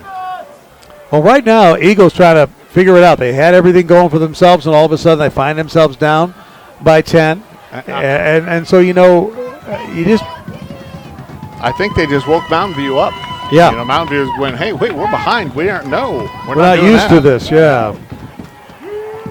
Well, long ways to go in this game, and you're not going to win it here. They hand it off to Bucky Schrader, and Schrader gets out to the 42-yard line. That's a great call, as that's an 8-yard gain, and it's a safe play, Dave. Yep, and that'll be the end of the half with the clock ticking, 4 seconds to go. All right, that's going to do it. So we've had a good half and an exciting half here for the Pod Championship. Both teams 4-0 in Pod play. Of course, Mountain View #1 in the state, 8-0 overall. Eagle 6-2 overall, and we played 24 minutes of football, and our score is Mountain View 24, Eagle 14. We'll take a 2-minute break, and we'll be back with our halftime guest after this on Sports Radio 630 The Fan. Is your family always on the go? Visit your nearest Albertsons Butcher Block and pick up a Double R Ranch Beef 101 guide to discover quick and easy beef recipes to keep your athletes full and healthy. Double R Ranch USDA Choice Northwest beef is always available at Albertsons. Head over to the Butcher Block today and join Double R Ranch and Albertsons in their support of our local ranchers. You see a doctor when you don't feel well. When you have a foot or ankle injury, you should see a specialist. At Foot and Ankle Medical Center, Dr. Burke and Dr. Martin specialize in all things below the knee. Sprains, breaks, wounds, even old sports injuries. Foot and Ankle Medical Center has offices in Nampa, Emmett, Mountain Home, and Fruitland. So no matter what end of the valley you're on, there's an office nearby. And Ronaldo, you don't what's the need name of the referral. halftime interview? Foot and Ankle Medical Center. Specialists in Turner? everything Yes, below I the thought knee. so. Online, footandAnkleMedicalCenter.com. Go Wireless is your local premium Verizon wireless retailer. With locations across the Treasure Valley, they're delighted to assist you with all your wireless needs. They have the latest devices and a huge selection of the hottest accessories for your phone, tablet, and more. Go Wireless wants to take care of you and provide you with only the very best customer service. You won't have to take a number and sit around for an hour to be helped like at the corporate stores. If you're looking for the newest wireless technology and the best service around, visit Go Wireless today. We joined Pioneer because we had all of our money at another financial institution and it just wasn't easy. And I thought, this could be better. There's no reason it has to be like this. With PFCU's Reward You Checking, it is better. Reward You Checking pays you 2% APY on balances up to $10,000. Go to pioneerfcu.org/rewards checking. APY is annual percentage yield. Qualifications must be met each month. Federally insured by NCUA. Moving your money forward. Your station for Treasure Valley High School football is Sports Radio 630, The Fan. Welcome back to the Jackson's Food Store Game of the Week. Wayne DeZubak, Dave Burnett with you here at Eagle High School Thunder Stadium, where our halftime score is 24-14 in favor of number 1 Mountain View. Again, it was Eagle jumping to a 14-3 lead in this ball game before Mountain View found its stride and scored 3 unanswered touchdowns, 21 points to take a 24-14 lead here at halftime. Dave, we're going to be back here late in November. Yep. We're going to be back here 2 days after Thanksgiving, the 28th, on a Saturday for the second year in a row. We're going to be able to do the Elcora Shriners All-Star District 3 game. I'm looking forward to that. Yeah, we did that last year, and I'm going to be honest with you. I saw something I had never seen before and was really intrigued by it, and that's 8-man football, because that's the early game, is the 8-man All-Star game. And you talk about a fast, wide-open, arena-style type football. A lot of fun. We get to do a doubleheader, the 8-man All-Star game, the 11-man All-Star game. And, and talking with Corey Turner from the Elcora Shriners, it's really kind of interesting how they select these guys and whatnot. He was our guest Wednesday night on 630's Fanfare High School Extra, Dave. Yep. And here's that interview talking to Corey Turner with the Elcora Shriners about the big Elcora Shriner game coming up on November 28th. A big announcement this week for the second year in a row. 630 The Fan is your home for District 3 High School Shriners All-Star Game. That's going to come up at Thunder Stadium, Eagle High School, on November 28th. That is a Saturday this year, and it's a doubleheader, so we'll have the 8-man and the 11-man. And with us right now from Elcora Shriners is Corey Turner. And Corey, I'm excited about doing those games. We did them last year at Eagle High School, and I couldn't believe the crowd that showed up. We had a great crowd there. It was fun. Oh, we had a great crowd last year. As a matter of fact, it was I was just looking at some game film, and it was kind of surprising to see everyone wearing short-sleeve shirts. Yeah, it was nice. I remember that. Yes. Now, tell me a little bit about the Elcora Shriners All-Star Game. The Elcora Shriners All-Star Game was started in '95 by a conversation over a fence with some gentlemen, and they started this in '95 and has been going strong ever since, and we probably raised almost $500,000 to help support our hospitals and our kids in Southern Idaho, to send them to the hospitals. And what we try to do is we try to take the funds and put the patient travel fund, which covers the transportation for that patient and one parent or guardian to and from the hospital. And we've been buying some plane tickets for some people to go to Philadelphia Hospital for some special spinal care that we have at our hospital in Philadelphia. How are the players chosen? That's a great question. Last night we had the East team's selection meeting, and we get all the coaches together, and they drink sodas and eat pizza and write all the names on the board, and then they go through, and each team gets a chance to, each coach gets a chance to hey, this is what my player has done this year. This is how good he is, and he deserves to play in the game. And so, if we have 20 people on the board for 8 positions, we've got to go individually vote for all these players. And so all the coaches cast a ballot for players. And wow, very democratic society. It is. It is. One of the reasons I think you can see this growing, you talked about the attendance last year, to put this in perspective, it's the 20th year. The kids who played in that first game are now 37, 38 years old. And a lot of those will come back again to watch the current players playing. But, you look at that, 37, 38 years old, it kind of puts everything in perspective as to the tradition going on now with the East-West Shrine Day.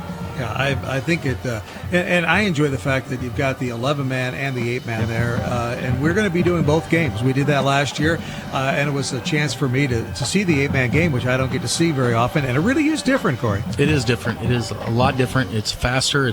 I believe it's harder hitting football than the 11-man because it's a little more wide open. Wide on the outsides. I'll tell you that. And again, the whole thing for this, I mean, there's so much that goes into it. You're talking about just the selection of the players, but everything that goes into this. Now, you come game day, the Shriners are out there in their cars, and you've got the fans are there, and you got all kinds of stuff going for you. And this year it's on a Saturday. Boise State playing the day after Christmas or the day after Thanksgiving, so you're playing the next day. Yes. 1 minute. And I think Saturday's a great day to play. Yeah. I do too. And we discussed about practices for the kids, and they're going to go Monday through Wednesday, and they might have a light walkthrough on Friday to work off that turkey that they ate on Thursday. So, and when you're 17, 18, it's not as hard as when you're older like us. So it makes a big difference. So, and this is one thing that you need as many people to come out there because, I mean, no matter what you do, I mean, there's a lot that goes into this. And the bottom line is it's raising money so that kids can get well. And along with this, all your donations are deductible as charitable contributions to the game. I mean, if you're buying the hot dogs out there, that still goes into the patient travel fund and to the hospitals. So we need every dime we can get to help support these Corey, if somebody wants to get tickets right now, how do they go about that? Right now, we don't have it set up on our website, but we are the next couple of weeks. But you can go to elcorashrinegame.org, and you will find a link for the store, and we'll probably be doing game reservation tickets, and then you'll pay for them at the gate. All right, Corey Turner with Elcora Shrine, and we're looking forward to doing that November 28th.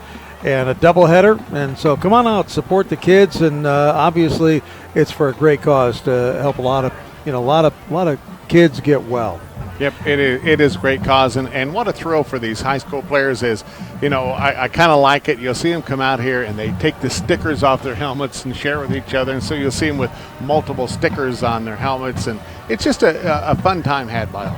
Speaking of fun time, I'm sitting here and I got the binoculars. I'm looking at the drum major across the way. That's my granddaughter, Nicole, and she's out there leading the band out here right now.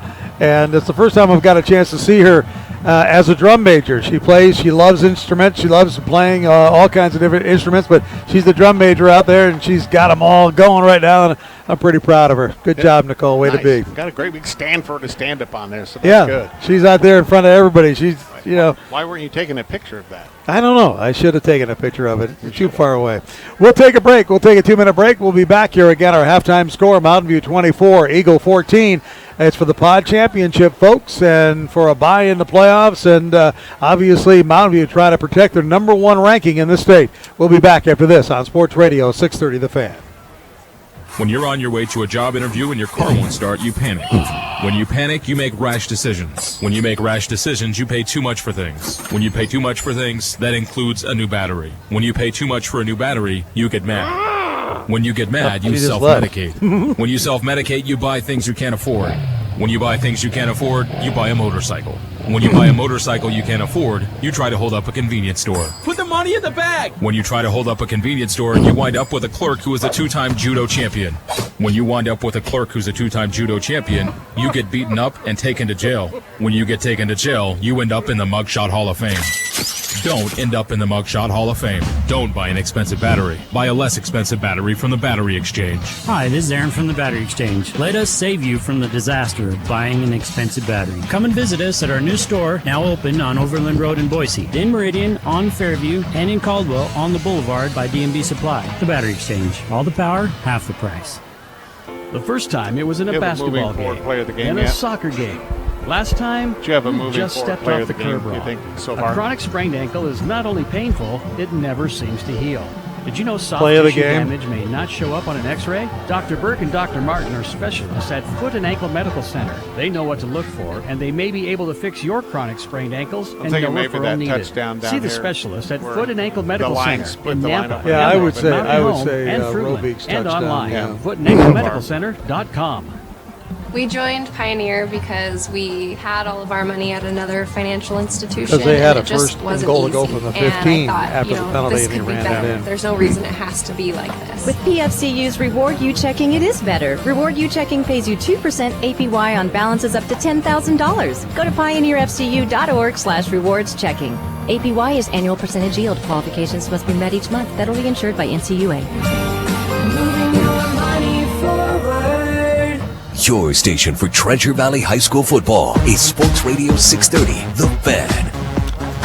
Welcome back, everybody. It's the Jackson's Food Store Game of the Week right here on 630 The Fan. And at halftime, number 1 Mountain View leads Eagle. The score 24-14. Don't forget, at the end of each game, 630 The Fan will name a Jackson's Food Store's most valuable player for each team. And Jackson's Food Stores will donate $100 to the athletic department of each player's school. So far this year, Jackson's has donated $2,000 to schools around the valley. So we appreciate their support, as the support of our sponsors like Mountain West Bank, the home of totally free checking and free online banking. Steve's Hometown Toyota, worth the short drive to Ontario to save big money. By Go Wireless, now get 50% more data. Boise Muffler, let Boise Muffler Shop help simplify your day.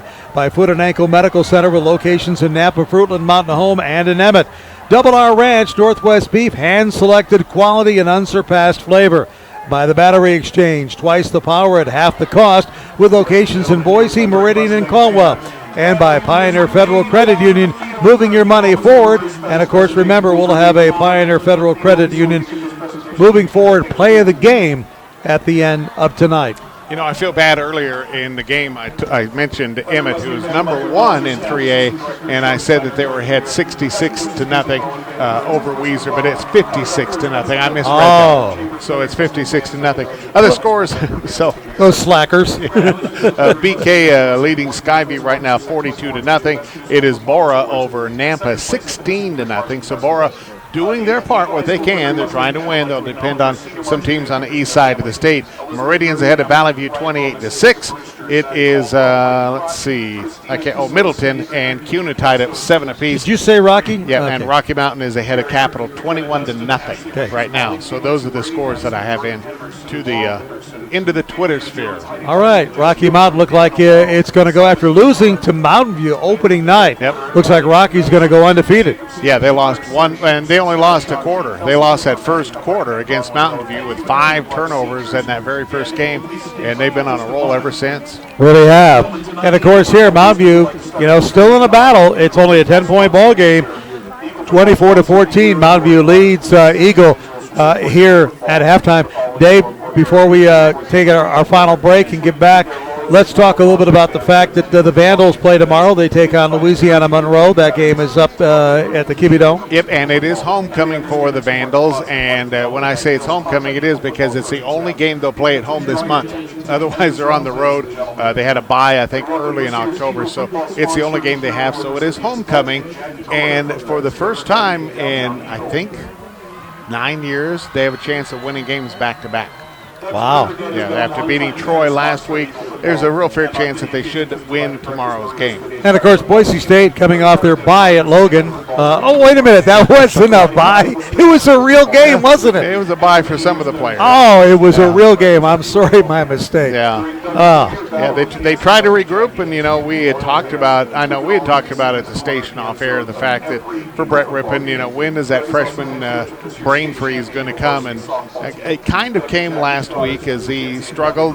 He was running for his life, and I think that's, I've heard a lot of people debate and talk and, be on the ledge ready to jump off a building. And my feeling is this, Grant Hedrick had better feet than Brett Rippon. And Brett spends a lot of time with his back to the offensive line and running for his life, whereas Grant Hedrick last year would run out of that trouble. It's just something that Brett Rippon's going to have to learn. Well, he'll grow up, too. People forget, true freshman, you're playing high school ball a year ago. Yeah. I mean, last year at this time, he's up in Spokane playing high school ball. And this year he's got 25-year-olds chasing after him. You know what I'm saying? Exactly. It's a big difference. I remember when I left high school and played ball at Idaho State, that was the biggest thing. I was okay with the freshman guys. I mean, they were all my size. They were all, my age. But all of a sudden then I see guys over there looking at, wow, is that a grandfather? It's funny, too. I remember talking to Kellen when he first went to Detroit, Kellen Moore, and I said, what's the biggest thing for you? And he said, in the games, he said how few players there are on the sideline because they have a roster of 54 or whatever it is. 52 or 54. Yeah. And then he said how old some of the guys are. You're used to seeing 19, 20, 21-year-old guys. Suddenly you're seeing guys in their 30s, and it's like, Dad, is that you? Yeah, 30. I mean, you got some guys, 35, 36 years old. So, I mean, football standards, that's old. Wow, yeah, unbelievable. So, all righty, well, it's halftime here again. Our score at halftime is Mountain View 24, Eagle 14. Eagle Mustangs getting ready to come back out onto the field. The Eagle Band starting to get off. We'll take a 2-minute break. We'll come back here for an exciting second half finish of this Pod B championship game and the regular season of high school football when we come back on Sports Radio 630 The Fan. Buying a home is a major financial commitment. The home you choose must fit your needs and budget. What size of home to buy and how much you can afford are choices you'll live with for years to come. Home buyer education services offered throughout Idaho can help you make correct choices in purchasing a home. A list of home buyer education providers can be found online at finance.idaho.gov. That's finance.idaho.gov. Sponsored by the Idaho Department of Finance, the Idaho State Broadcasters Association, and this station. Is your family always on the go? Visit your nearest Albertsons Butcher Block and pick up a Double R Ranch Beef 101 guide to discover quick and easy beef recipes to keep your athletes full and healthy. Double R Ranch USDA Choice Northwest Beef is always available at Albertsons. Head over to the Butcher Block today and join Double R Ranch and Albertsons in their support of our local ranchers. At Boise Muffler Shop, they know cars are always trying to tell us something. Low tire pressure, a light comes on. Same when you haven't checked the oil for a while. And of course, there's the dreaded check engine light. For more than 25 years, I'm fine with that. I've closed closed it twice. to knock your lights out. Well, you know what I mean. Boise Muffler Shop on Fairview specializes in all types of exhaust systems, while basic auto repairs are the expertise of the Boise Muffler Shop location at 36th and Chinden. Boise Muffler Shop, they can simplify your day.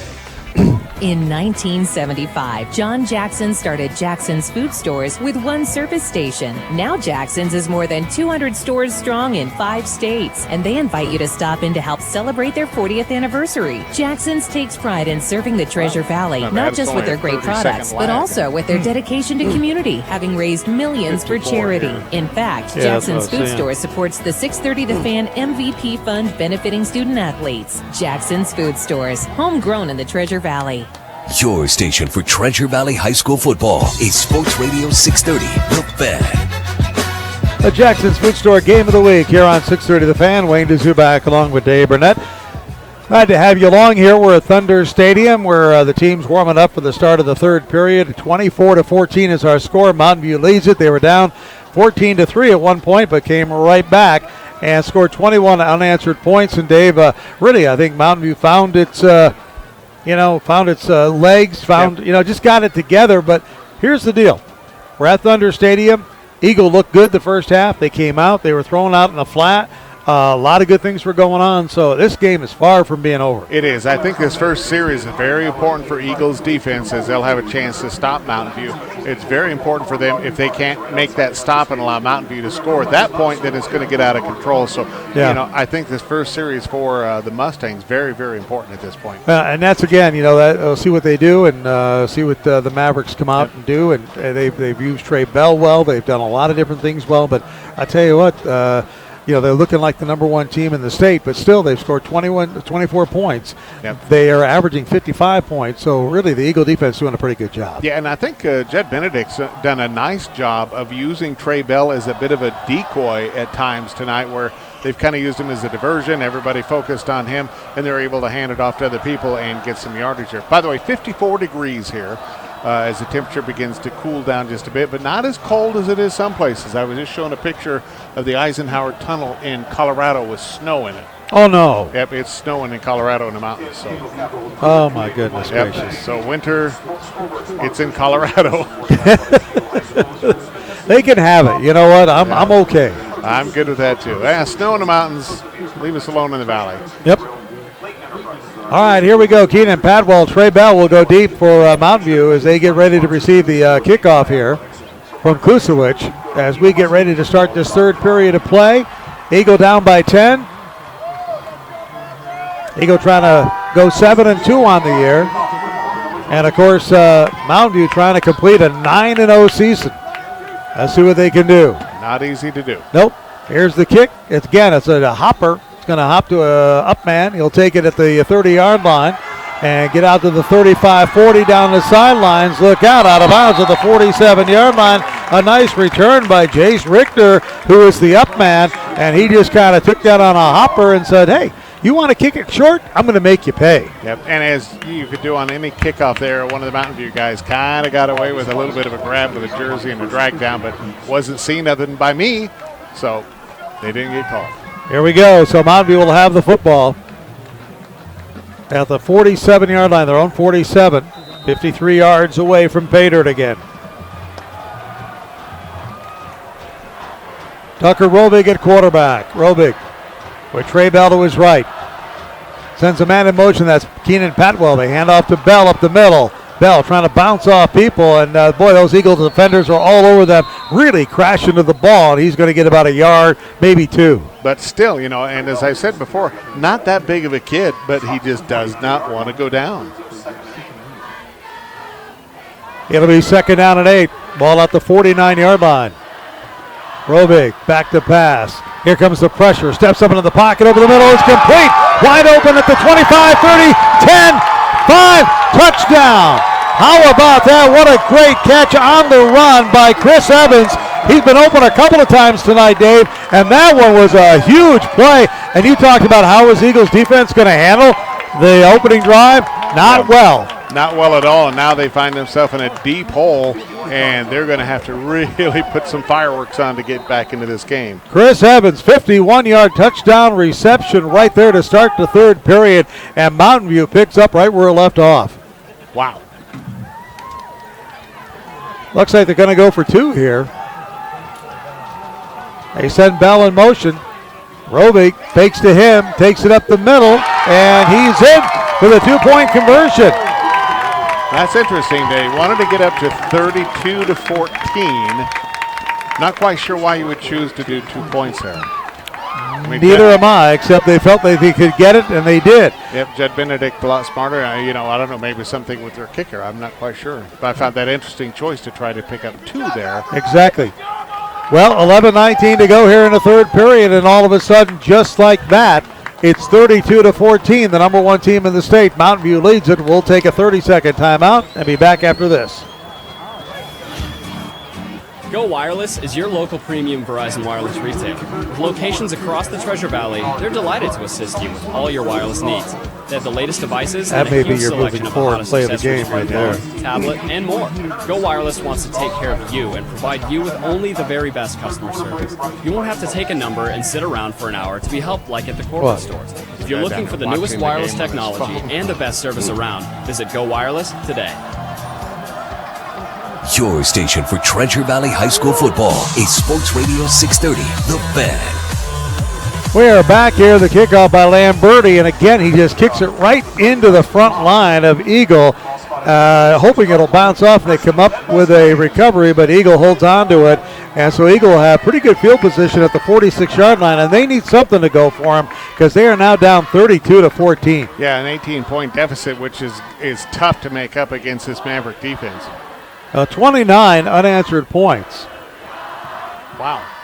I mean, Eagle came out strong. They looked really good, and that's just been shut down. Yep, they led 14-3, folks, and now it's 32-14. Let's see what they do. Handoff. This is Bucky Schrader, and Bucky Schrader Gets a couple of yards out to the 48-yard line. It'll be 2nd down and 8. I guess I'd be a bit of a panicky coach. I couldn't be disciplined enough to do that. I'd be trying to bite off big chunks right now. Yeah, you're going back. You're going to the air. It's going to be Air Burnett, right? Yeah, I'm not disciplined. Yep. I don't blame you. I feel the same way right now. I might be 3 and done, but I'd do it. Yep. Walker in motion. Bridgewater back to pass. Now he's going to Air Burnett down the field, and it's almost intercepted, knocked away, and looks like there's going to be pass interference against Mountain View. Yep, I think that will be the call. 2 defenders on him. Mountain View fans, you can hear, not very happy. We are on the Mountain View side, by the way. That one would be hard to call because I couldn't tell. It's way away from us. Yeah, it was on the far side of the field over down at the corner down on the, the 15-yard line. Buich was the intended receiver, and the thing of it is, it was double coverage, so the ball was thrown into double coverage, and the player who knocked it away did not pass interfere. It could have been the other guy that was right there with him. That's one I'd have to watch back, which you can do at 630thefan.com. If you're not watching the live video streaming, you can watch it back at your leisure later. All right, the ball's down to the 38-yard line now. So here comes Eagle, 1st and 10. Pitch it out to Bucky Schrader. Schrader up the middle, has a hole, and I tell you what, he just tripped up. Somebody got him by the shoestring. He tried to maintain his balance, but he couldn't quite do it and goes down at the 22-yard line after getting a 1st down. Had he not been tripped up a little bit, he would have been in. Yeah, senior Jared Gibson was there. He wasn't the guy that got the hand on him, but finally finished him off as he rolled to the turf. So Eagle now moving a little faster, a little bit of urgency here. Bucky Schrader up the middle.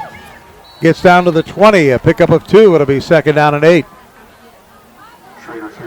Well, Eagles got to move, and they've got to move fast, trailing 32-14 right now. The clock is still ticking at 10 to go. Right at the 20-yard line. 2nd down and 7-yard line. Actually, a gain of 3 for Schrader. Walker in there. Schrader also in there. Play action fake. Bridgewater rolling to his right. Has room to run. Now he throws it in the back of the end zone. Intercepted in the end zone. I'm not sure why he threw it, but it was intercepted in the end zone by Jace Richter. Yeah, I think that's just one of those plays, Wayne, that he was just trying to force something to happen. And that, maybe it's that high school age. He decided, and he had all day. He had lots of room himself, but I think he just tried to force something, and he turns that ball over. Well, he could have run. He wanted all of it, Dave, and instead of just maybe getting another 10 yards because he had a lot of room to run, he tried to force it into the end zone. Richter was there to come up with a big pick, and then he went down on one knee to get it out to the 20-yard line. Yep, smart to do that, too, instead of trying to bring that thing out. So here comes Mountain View with a 32-14 lead. And they hand it off to Trey Bell. Bell bounces it out. That's Patwell. Keenan Patwell, actually. Yeah. Sometimes you can't tell. They both look alike. Yeah, they're built about the same. Actually, I got to tell myself, Patwell's got that bright yellow pad or something on his left foot. So Patwell has it again up the middle across the 30 out to the 32, and that's good for a 1st down. I think Eagle has done exactly what I thought they might do. They got that 3-man front, and they've got a linebacker that's really keying in on Trey Bell. So the thing to do, give it to Patwell then. And he's doing a good job. Patwell coming to the far side now, sets up as a wide receiver. Trey Bell, the lone running back. Robig dumps it off to Bell on the flat. Bell trying to make a couple of people miss. Does out to the 33. He may have fumbled it, Dave.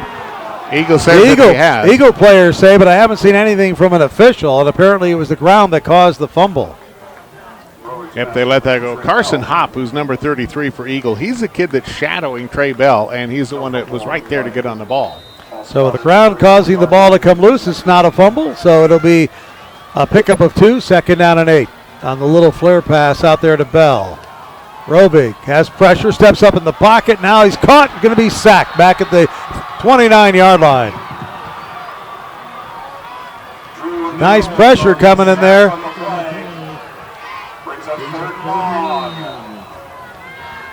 So it's going to bring up 3rd down and 13 after that loss of 5 yards. Back to the 29-yard line. Clock continue to run, 8:15 to go here, 3rd period, 32-14. in favor of Mountain View. Rovig rolling to his right. Here comes the pressure. Throws it out in the flat. It is caught. This could be 7. The ball caught by Robbie Chase down the sidelines, and Chase is finally chased down at the 15. Somehow, Robbie Chase found an opening in a seam, and he caught it and got down the sideline to the 15. Ryan Swanson, the guy for the Mustangs that chased him down, kind of made a tackle up around his head. Some of the fans didn't like that. He took a great angle, though, to get him because Chase had the way to go. Hand off to Patwell up the middle. Patwell gets it about the 11-yard line, and I'm telling you right now, Mountain View feeling it. They're like a pack of coyotes going after the Eagle Mustangs right now. Yep, they are, because they know that the state playoffs, they begin next week. Maybe not for these guys. They just get to practice next week. Patwell up the middle, touchdown. Keenan Patwell, there was nothing, straight up the middle. He bounced it out to the outside and then went in for the score. And just like that, now it's 35 unanswered points by Mountain View. And Keenan Patwell is having a heck of a game. I mean, normally Bell gets all the attention, but Patwell is having one heck of a game tonight. 38-14, folks, and it looks like they're going for 2 again. And I guess they're just going to try it because they can. I guess so. You know? Well, it could be something with their kicker, too. Well, he kicked off, looked pretty good when he kicked it off, so I don't know. Rovig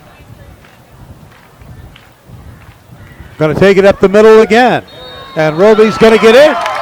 And so Trevor Rovig fakes it to Trey Bell coming around the outside, takes it in.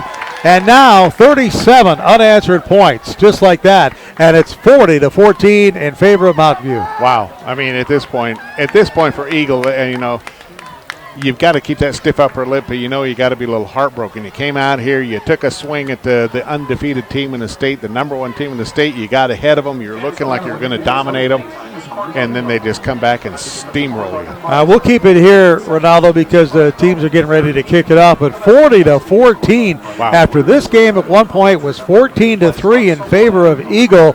It has just fallen apart. And, you know, credit the Mavericks. They took one on the chin early in the ball game and just hung in there and came back. Yeah, I mean, we've seen this time and time again, and we've probably done more Maverick games than anything this year just by chance. And they do it every game. They just get a head of steam up and play very disciplined ball. All right. Lamberti kicking it off. Again, a hopper is going to come to Buich at about the 10-yard line. And Buick's going to bide his time and going to be brought down at about the 15.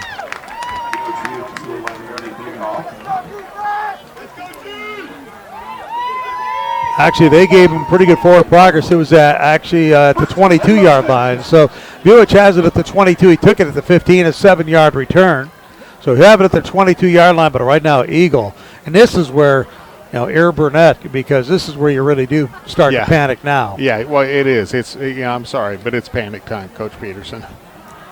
And they are spread out. Eagles got their team spread wide on the field. 40-14. 37 unanswered points.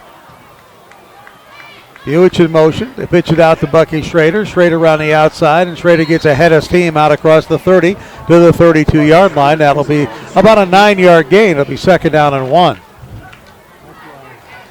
So Rocky, they have their game fairly well in hand against Capital, and right now Mountain View has their game well in hand here against Eagles. Last I heard, that was 21-0 Rocky over Capital. Nothing new, huh? Okay. Nothing new. That was at the half, but that was well in hand. Okay. All right. Again, they've got that little wildcat look. Take it right up the middle with Schrader and nothing doing. He gets a yard. It'll be 3rd down and 1.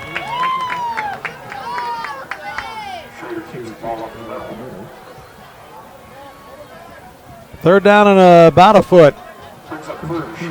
I think right now, if you're Eagle, you're in 4-down territory the rest of the night. Yep. I don't think you can worry about what the final outcome might be. You need to keep the ball. You do. And Judd Benedict, I'm going to guess, will start resting some of his players coming up here. Of course, it looks like Mountain View may have a bye next week.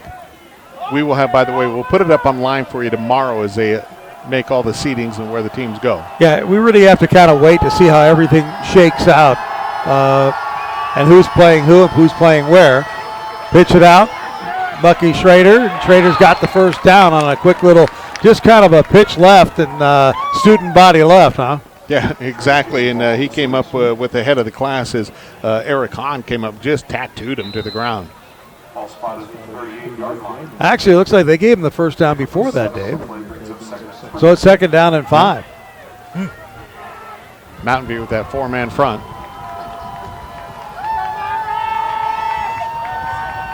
Bridgewater coming to his left, looking, throwing over the middle. It's caught on the sidelines, and then maybe a late hit, and indeed a late hit on Buich that time, and it's going to be against the man who intercepted it, Jace Richter. And I'll be honest, I'm real surprised they didn't call a late hit on the quarterback as Bridgewater got popped really late on that play. And Richter, who had made a great play in the end zone to intercept and stop a drive by Eagle earlier, came up with that late hit, and that's going to move Eagle right smack dab into Mountain View territory. And let's see where they put it. They're going to put it inside the 35 to the 34-yard line. First down and 10 for Eagle at the Mavericks' 34-yard line. In motion is Buich. Handed off to Bucky Schrader. Nope, it's going to be kept by Bridgewater. Now Bridgewater throws it out to Buich on the outside. And to the 29-yard line, pickup of about 3. He had to have been past the line of scrimmage. And I think he was behind. Yeah, I thought he was past the line of scrimmage, but I wasn't so sure it wasn't a backward lateral. But even though we passed it, I kind of think it was backwards. That was one miss by the refs. He was well past the line of scrimmage. Now 5-yard gain. Here comes the razzle-dazzle again. Now they're going to throw it back over to the outside. It's complete, but for just a few yards, not much there. Yeah, they tossed that ball out to number 10. That was Jeffrey Slater's, I think. Slater Jeffries. It's interesting on our roster. One of them had the first names first, the other has the last name first, but they pitched it out to him. Then he made the pass. He's a southpaw, threw it out there, but not much gain on the play. Just enough to make it a 3rd down and short. So 3rd down and short. Eagle now looking over the sidelines, taking a lot of time. The officials still haven't blown the... Well, the clock is not running, so you may as well take your time. Well, the officials are over there now talking. Now all of a sudden they're having a conversation. Well, they might be talking about the play before where they didn't call it past the line of scrimmage. Somehow I don't think that's what they called. Yeah. Whoops. Looks like they got a timeout. Let's take a 30-second timeout. So there's a timeout on the field. Don't know who took the timeout, but we've got 30 seconds. We'll take a break. Be back right after this on Sports Radio 630 The Fan.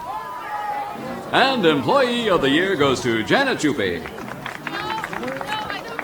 Janet, come up here. You have single-handedly found the best local employees we've ever had. Sir, boise.youtube.com did it. No, you did it, Janet. No, I would just log on, post jobs, and start getting resumes in minutes. Janet, just take the Employee of the Year plaque. No, I don't deserve it. So I guess you don't want the raise. Oh, no, I want the raise. Atta girl. Make Employee of the Year. boise.youtube.com. Long name, amazing results.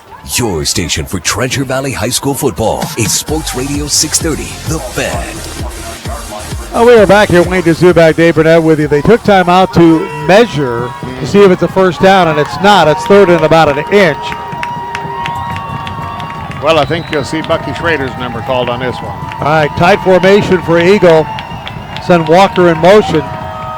They pitch it out left to Schrader. Schrader cuts it up. He's got the first down, and he's down at the 20-yard line. So 1st and 10 for Eagle. Again, if you just joined us, 5:23 to go, 3rd period. And 37 unanswered points by Mountain View. They have a 40-14 lead. I'll tell you what, Wayne, Jace Richter coming up making the tackle on that play. Mountain View is tackling hard. I mean, they're hitting hard. So 1st and 10 for Eagle. And again, it's Schrader. Takes the direct snap, now throws it over the middle. It's complete down to about the 10-yard line. A nice reception there by Slater Jeffries. And that was a pass from Bucky Schrader. He just kind of hopped up over the line, couldn't see over the offensive line, hopped up and just lobbed the ball in there. So it's going to be 1st and goal to go for Eagle at the 9-yard line. So Paul Peterson bringing everybody in there at quarterback. I think 3 different people have thrown passes tonight. Yep. Actually 4 if you include Bridgewater, the quarterback. Bridgewater threw one, then 2 other. Yeah, that's 4 players have now thrown passes tonight. Pitch out to Bucky Schrader, right side. Cuts it up over the middle. He's in for the score, I think. But there's a flag down on the play. Yep, flag came in late. Let's see what it is. I think you're going to see holding on Eagle on this. Holding against Eagle, so that'll back it up. I'm telling you what, Bucky Schrader all of a sudden found a huge gaping hole up the middle, and probably caused by that hold. In part, anyway. Yep. And it happened at the 6-yard line, so they're going to back it out to the 16. And it'll be first and goal to go from the 16-yard line. Don't forget, at the end of this game, we'll name our MVPs, and Jackson's Food Stores will donate $100 to the athletic departments of both these schools. Bridgewater. Back to pass, now rolling, looking to his right. Nobody's there. Now he's got a man open down the sideline and out of bounds. And a nice catch there by Gunnar Bradshaw at about the 5-yard line. Yeah, Bridgewater rolled out and created a little bit of space there, getting the receiver wide open. Nice pass, nice play. Nicely designed. Bradshaw gets it down to the 5, so now it's second and a doable goal to go.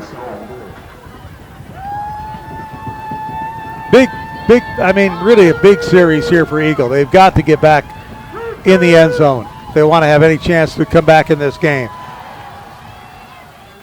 Bradshaw back to pass, or Bridgewater rather, throwing it out of the end zone, incomplete. Yep, everyone covered that time, so he just chose to throw that one away. Devin Bridgewater, just a sophomore, 5'11". Looks like Eagles got a bright future for their quarterback. But right now they're faced with a third down and goal from the 5-yard line. They got to find a way to punch it in.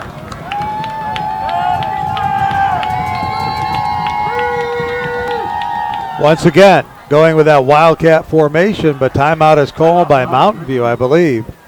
So we'll take a 30-second timeout. It's third and goal to go. When we come back, Eagle will have the football down 40-14 here at Thunder Stadium on Sports Radio 630 The Fan. Hey Treasure Valley, Steve's Hometown Toyota in Ontario is all about the hometown game. Steve is a proud sponsor of high school sports and student athletes, and Steve wants to be your hometown dealer. Steve's Hometown Toyota is the Valley's only 13-time Toyota President's Award winner for customer satisfaction, and they promise the short drive to Ontario will be worth big savings. Dare to compare and discover the Steve's Hometown Toyota difference. The hometown dealer supporting the hometown game. That's Steve's Hometown Toyota in Ontario. Your station for Treasure Valley High School football is Sports Radio 630, The Fan. We've got 4:16 to play here in the third period at Thunder Stadium. 40-14 is our score. Mountain View, the number one team in the state, dominating after being down 14-3 and coming back to score 37 unanswered points. But right now, Eagle has the ball at the Mountain View 5-yard line, third down and goal to go, trying to punch it in here. Trying to give them some life. They've got that Wildcat formation. Nope, they hand it up to Bucky Schrader up the middle. He's stopped at the 4. It'll be fourth and goal from the 4-yard line. Well, obviously for Eagle, they've got to go for it. 3 points does you absolutely nothing. So a big fourth down play coming up here for both teams. Bridgewater, the lone player in the backfield at quarterback. Back to pass, throws out in the flat to Buich, incomplete. Buich never really had a chance. The ball was thrown really hard, Dave, and went right through his hands. And it's a fourth down stop, and the ball turned over to the Mountain View Mavericks. You know, that's a case where I think maybe the sophomore quarterback for Eagle, he just got a little anxious, threw it a little hard. He needed to have a little bit more gentle touch on the ball. One of those things, too, he took the snap and threw it right away. Sometimes you got to let a play develop and maybe just move a little bit out of the pocket, let Buich find a seam, and it didn't happen. But they still have Mountain View backed up 96 yards away. They hand it up to Trey Bell up the middle, and Bell not going to get anywhere. Well, I say that. He gets about 2 yards. Yeah, once he goes down to that stack, he just worms his way forward for a couple. He does. He finds a way to get 2 yards out of nothing.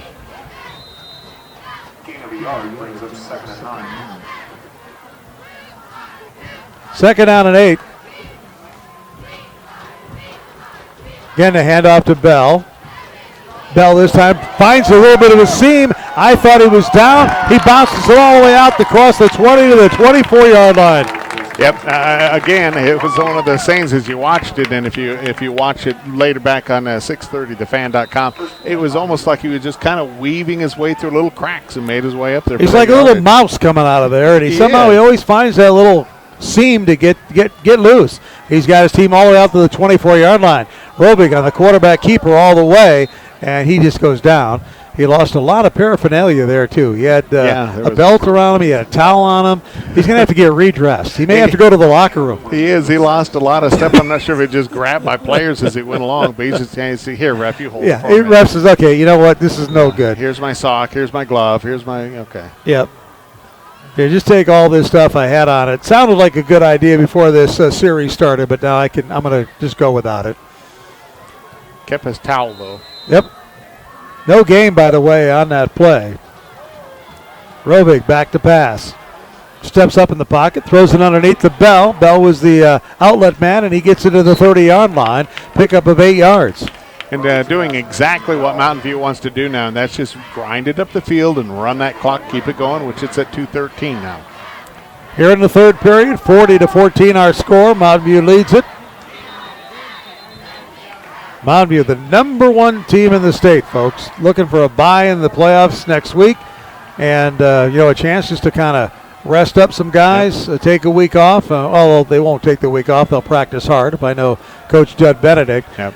But a team that's averaging 55.4 points per game. And at one point in this contest was down 14-3 and now up 40-14. Robig sends 3 wide receivers to the near side, 1 to the left. Back to pass, has nice time, throws it complete. And again, just a nice little catch there by Joe Ferris. Yep, and a nice catch. Robig put that ball right where he had to be. Ferris has a little height advantage there, and I think went up high, but Robig put the ball in perfect position. Out to the 48-yard line, 1st and 10. They've already snapped the ball. Bell has it up the middle, and Bell gets into Eagle territory at the 48-yard line before he's pushed back. Pick up a 4 to be 2nd down and 6. Carson Hopp making the stop that time, and again, Carson Hopp, number 33. He's the guy, I think, that is shadowing Bell. Right now, Mavericks just playing their game, Dave. Showing why they are number 1. Robig keeps it. Robig at the 40, 30, down to the 25-yard line. 3 people tackled Trey Bell. It was a great fake to Bell, and Robig kept it for 15 yards and a 1st down. It was Kate Ale making the tackle that time and probably saving the touchdown. And Mavericks ready to go. Boy, I tell you what, they move fast. They about move as fast as any college team. Pass over the middle, intercepted.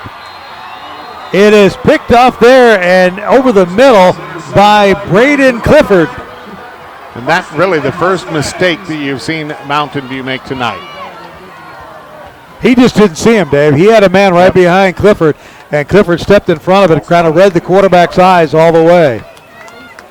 And that ball is turned over at the 15-yard line. So again, Eagle with a little breath of life. They're on life support here tonight, but you know what? Nobody's unplugged it yet. 1:11 to go. 40-14 is our score here in the third period. Mountain View leads it over Eagle. Bridgewater at quarterback, sends Buich in motion, back to pass, looking over underneath, throws to Walker. Walker can't hold on to it, and I think Walker saw some guys coming after him, and he just took his eye off the ball and dropped it. Well, I think I would too, because Josh Ellsbury just had a laser beam on him, was coming right at him. Yeah, that's one of those things where Walker could see Ellsbury coming at him and saw the ball coming, and nothing worked. Nothing worked. So it'll be 2nd down and 10. And he still got hit hard.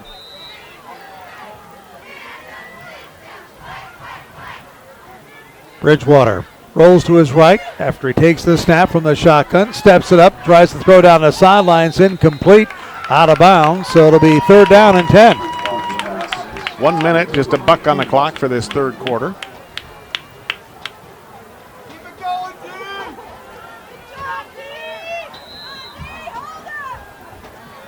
So it'll be Eagle with the football. Now they're kind of looking over. Now they're taking some time, Dave.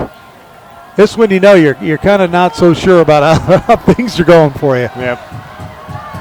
3rd down and 10. Bridgewater, and now he's got Walker on the wrong side, so he puts him over on the left side. Lined him up in the right spot. Sends a man in motion.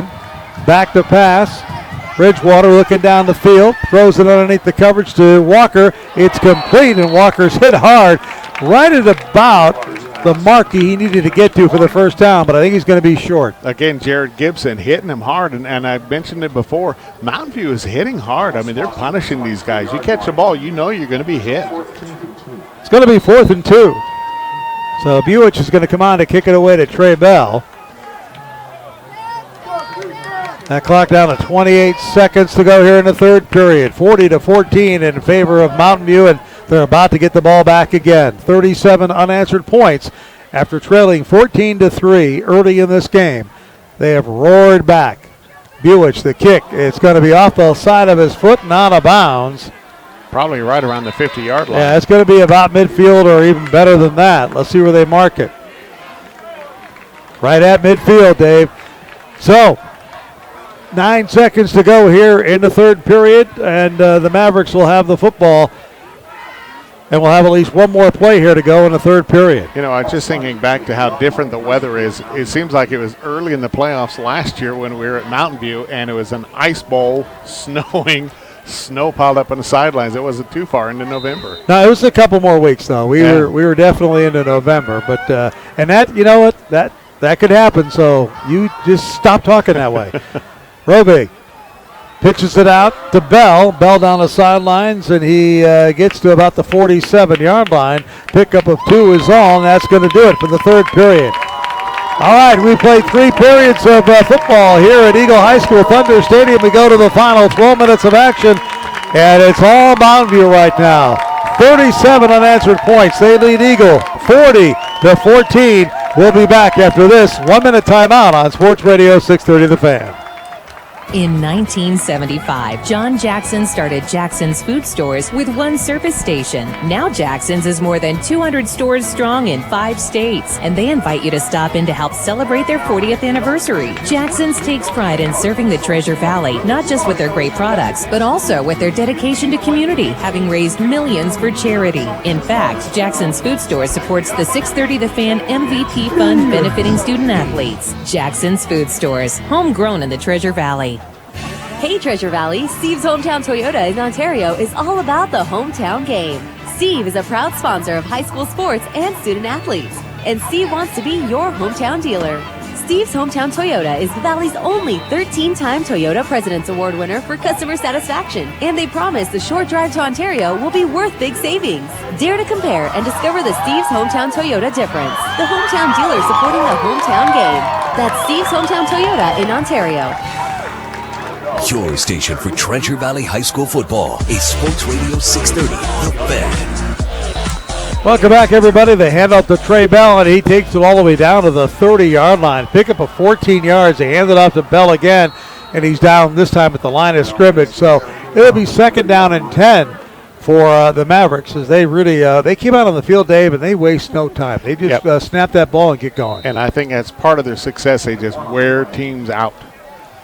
Well, I know if you're a defense, you've got to pay attention because they move the ball very, very quickly. Robig looking to pitch to Bell. Bell getting around one defender, but that defender is a hold, and so it's going to be brought back. Yep, that was a very obvious holding call. Joe Ferris, the man that was kind of out there blocking and holding at the same time. Yeah, tempo of the game that Mountain View plays very much like Oregon was a couple years ago back when Chip Kelly was running them. It's that kind of a tempo to where the defense just doesn't have time to get reset and they're going already. They do it as well as any high school team I've seen. Yeah, they do. At least within the state of Idaho, they do it as well or better than everyone. I'll mark off the penalty. It'll bring it back to the 40, maybe 39-yard line is where they'll mark it. 39-yard line, where it'll be 2nd down and 20. So 2nd down and 20 for Mountain View. Just underway here in the final stanza, 40-14 if you just joined us. All Mountain View after a 14-3 lead by Eagle.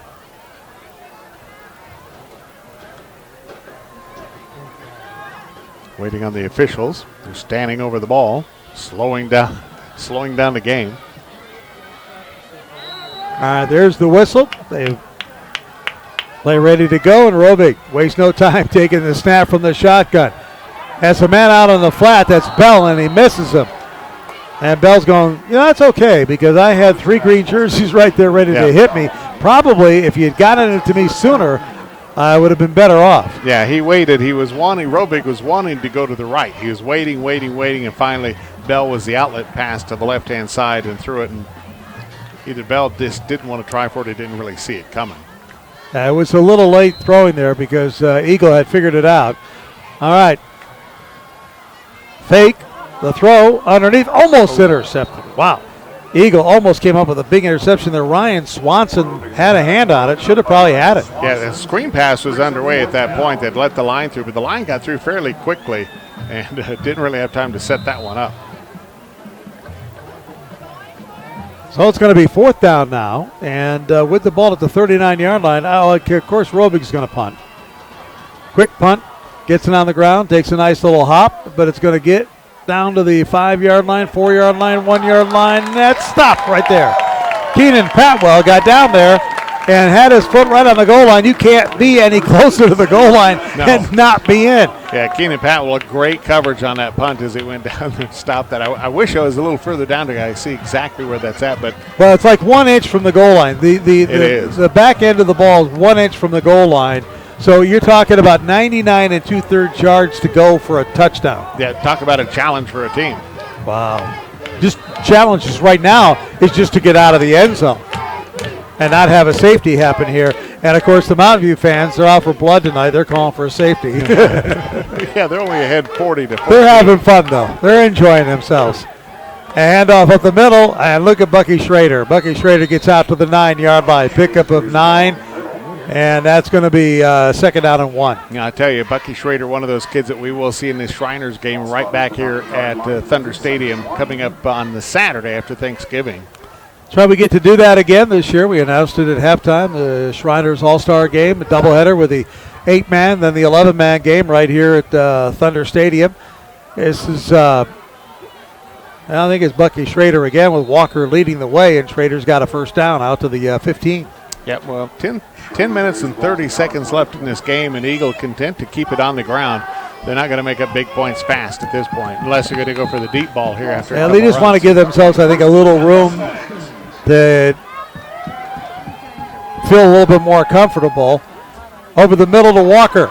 Walker bounces his way on a nice quick pass across the 30 out to the 34-yard line. You know, Walker's a big kid, big, strong kid. As I think, what is his senior, 6 foot, 210 pounds. He's somebody might get some Division II looks. Yep. It's a tough one to bring down, so it's a 1st down at the 35-yard line. Bucky Schrader out to the 39, gain of 4.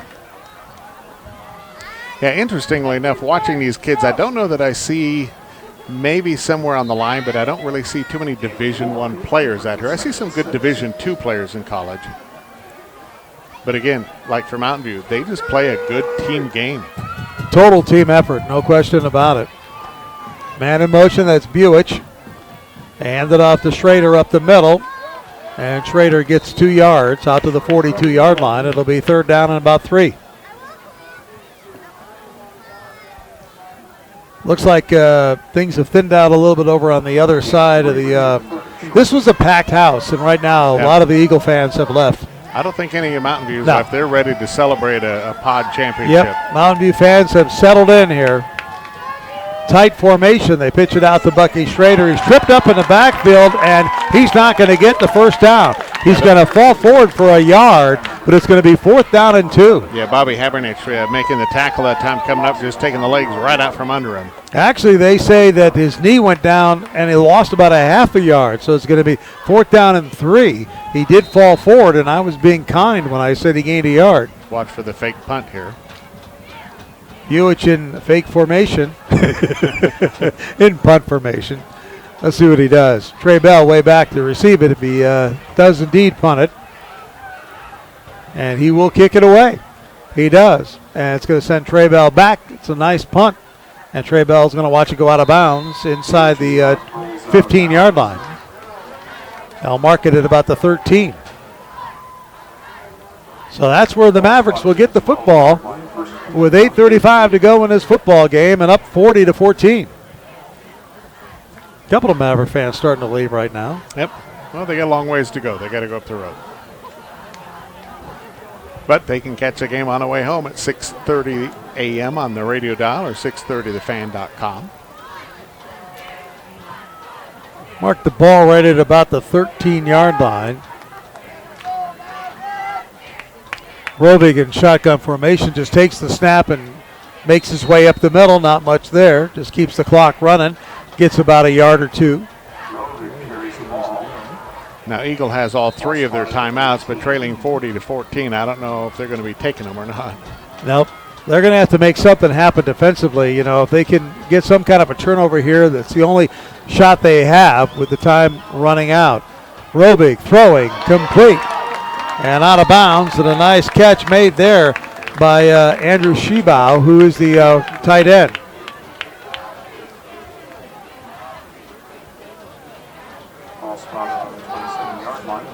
That's going to be good for a first down.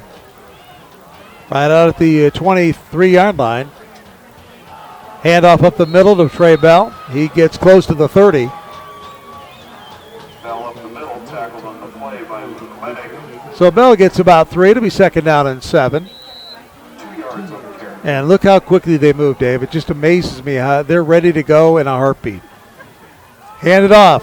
Bell trying to kick it around the outside, makes a couple of nice moves. He's at the 40, rolls his way out to the 45-yard line. And I'll tell you, for a kid who's only 5'9", 170 pounds, the 5'9's okay. But if you're like 185, 190, then you're a tough guy to bring down. But at 170, he sure makes it go. And I'm not sure he's 5'9". And I'm not sure he's 170. Either way, he makes it happen. Bell out to the midfield stripe. He gets 5 yards on a first down carry. It's second down and 5. And Trey Bell right now making his presence felt right here. Actually, they mark him at the 49, so pick up a 4 to be second down and 6. Well, if you watch him, his feet are always moving, always moving. They're just going to the Bell machine, and they hand it off this time to Padwell. Padwell breaks through at the 40, 35, 30, 25, and down to the 22-yard line before he's finally tripped up from behind by Todd Durham. Padwell, again, as I said, and we'll be picking our Jackson's players of the game, but he has been doing it on special teams, on offense. He's had one heck of a night tonight, Wayne. Yeah, I think Bell's come to play. There's no question about that. He is the difference tonight, and Padwell, too. Padwell's done a good job. He's got it again. Padwell cutting it up in the middle. He's going to take it in. Keenan Padwell takes it in for the touchdown from 22 yards out. You're going to have a tough time picking an MVP, Padwell or Bell tonight, huh? I'm going to tell you right now, I don't have a tough time at all. Oh, okay. Padwell is my player at this point. Oh, Padwell is. Okay. Yeah. All right, there you go. He's been doing on special teams. He dropped that ball on the 1-inch line. Yep. He was the one who did that. He's made several key tackles on kickoffs and has been running really well tonight. All right, Keenan Padwell with a touchdown run of 22 yards. It's 46-14, and we've got an Eagle player down. Didn't see that. Trying to get a number, but they've got a lot of people around them, so I can't get that down. Yep. You know, while we have just half a second here, some names also I do want to mention at this point. You know, you got Andrew Flores in there. You got Brett Carter. You got Nick Erlin. And you got Carter Ballinger, offensive linemen for Mountain View, who have done one heck of a job opening up holes for these guys. And you think about it, Rovig has had very little pressure on him when he's passed tonight. The offensive line for Mountain View has just done an incredible job. Right now, as hard as it seems to believe, but Mountain View is trying to get their 44th unanswered point. They kick the extra point. It is good. 44 unanswered points after being down by a score of 14-3, Dave. You know, I think even more, and why don't we go ahead and just keep it here because they set up and go quickly, but I think to me, even more than the 44 points, it's how they responded when they were down, and they were down hard. Eagle came out and just punched them right in the face and took the lead and took the command. And I said to you at that time, we're going to find out what Mountain View is made of because I don't know that they've really trailed in any games this year. I think they've led or have been close to leading every game. They came into Thunder Stadium and Eagle took it right to them. How did they respond? Well, there's 47 points and 44 unanswered. That's, to me, even more than the 44 unanswered points, Wayne. It's the way they responded when they had adversity staring right at them. Yeah, like you say, you're on the road. You're number one. You know you got a target on your chest. You know Eagles coming after you. You know they're a good team. They're 6-2, and you're down 14-3. You could start questioning a lot of things. They did not. Judd Benedict had them going, and right now the kick is on the ground. Let's see if they can come up with an eagle. Eagle finally does, and again, Lamberti just kind of does that little squib kick, and as a result, it bounces all over the place. But Eagle recovered it at the 35-yard line. That's where they'll have it. But they're down 47-14 here with 6:50 to go, and really you got this lot of people from Eagle just kind of filing out here tonight. Yep, and you're starting to see a few different players floating in there now for Mountain View. Some of their starters getting a little bit of a blow. So I'll tell you what, Mountain View, they started the season off strong. I mean, they led Rocky 37-0 at halftime. First game we did out of the year. Walker in motion. Back to passes Bridgewater. He throws it complete to Buich, who's tossed out of bounds there. Just Damon Thacker just kind of pushed him out of bounds. But a little bit late. 37-0 after the first quarter, and that's been the kind of the way of the first game of the year. They led Rocky, Dave. Yep. And that's been kind of the whole season for Mountain View. It's just been that kind of a year. Handed off, Bucky Schrader going left side, trying to bide his time, stretch it out, stretches it all the way to the sidelines on the other side. Gets out near the 49-yard line, which would be good for a first down for Eagle. And it will be a first down, and let's see if they mark it at the 48. That's where they're going to put it, the 40, now the 47 actually, but it's still a first down. It's always hard to tell where they step out of bounds on that far sideline. It's a little bit dark over there. And a long ways away. It is. But nonetheless, he got out to the 47-yard line. Back to pass, the throw over the middle, and finally caught by Walker. Wow. Yeah, he Walker juggled it a couple of times, but then finally found the handle. That thing was spinning end over end in his hands, and he just couldn't get a handle on it. And fortunately for him, nobody hit him in the meantime, but able to tuck it away and get the yardage. Yeah, got it all the way down inside the 35-yard line, down to the 34-yard line for a first down. Quick pass by Bridgewater. Bridgewater sends Walker in motion again, back to pass, looking right. Now he's going to go deep, looking for Buich down the sideline, incomplete. And broke it up nicely. I was looking for a flag, didn't see any. But again, that was Jace Richter right there on the play. Yeah, I think Richter had position on him that time and was looking back at the ball. So he was playing the ball and had position on him. That stops the clock with 6:11 to go in the ball game. 47-14. 44 unanswered points here tonight after being down 14-3. Wow. Mountain View just came roaring right back.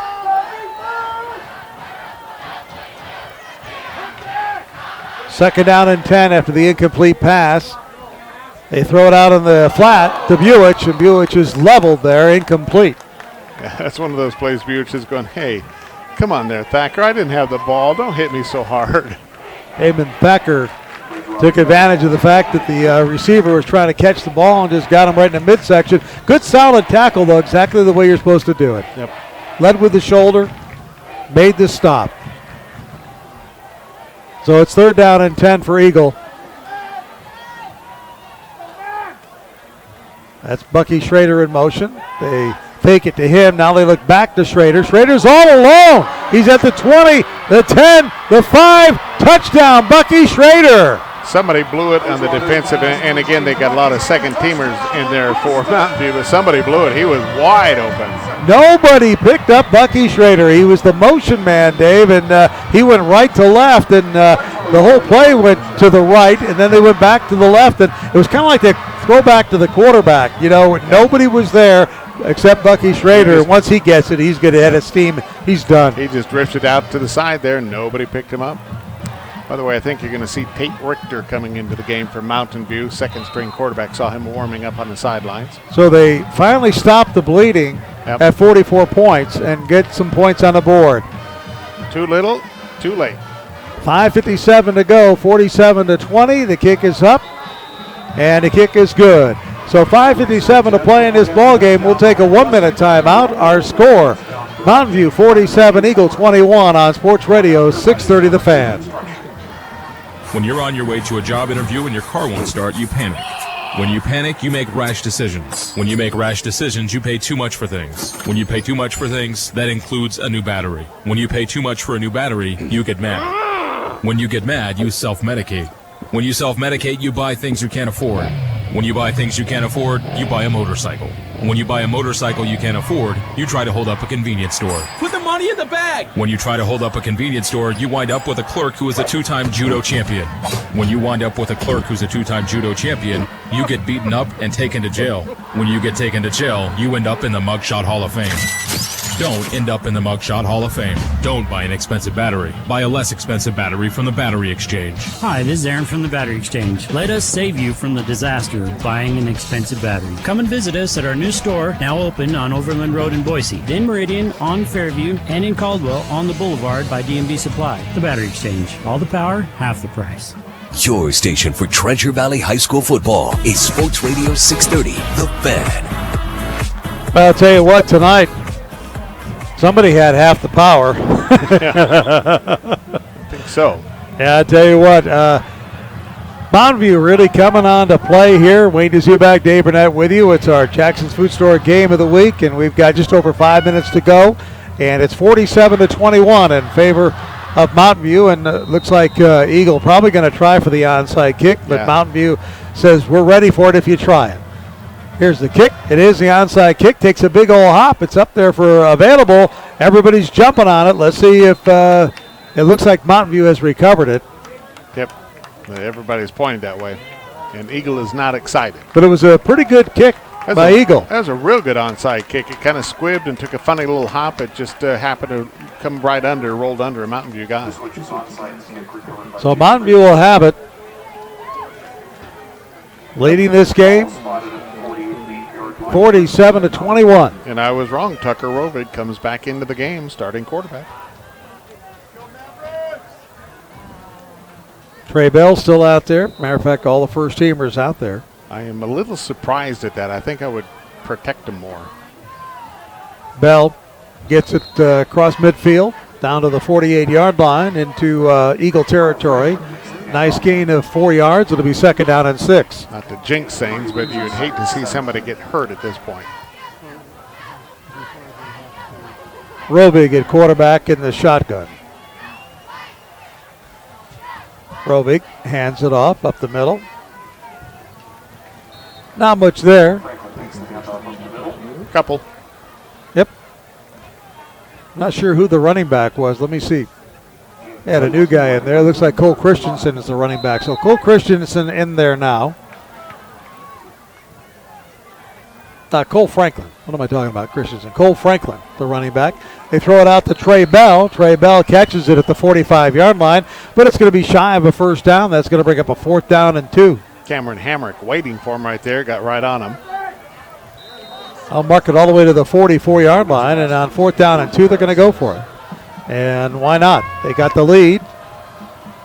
47-21 if they can get this first down. That or they're going to run the clock out again. And well, not only that, but Rovig is a guy that can punt it, and he'll step back a little further, and he'll give the quick pooch kick. And nobody was back there to get it. And once again, great coverage, and they're going to stop it inside the 1-yard line. Wow. Twice now they have stopped it inside the 1-yard line, and twice it's been Keenan Patwell who's been down there. Yep. This time he had a little help, but Bell was there as well. But, boy, some great punt coverage. Yeah, and Rovig, great punts. Those little pooch kicks have just been perfect.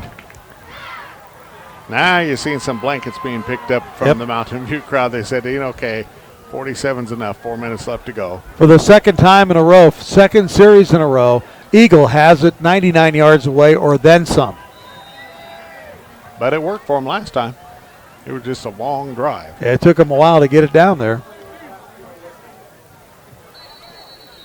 And now a flag is thrown before anybody could snap the ball. Let's see what it is, see if somebody moved. They might have hard counted them. I think they were trying for a hard count. And I think that's what they got. They did, so they got him. Good call, Dave, and that's a 5-yard penalty, so it'll move it out to the 6-yard line, where it'll be 1st down and 5 for Eagle. Give them a little bit of breathing room anyway. Exactly. at least Bridgewater can be in the shotgun and still be out of his end zone.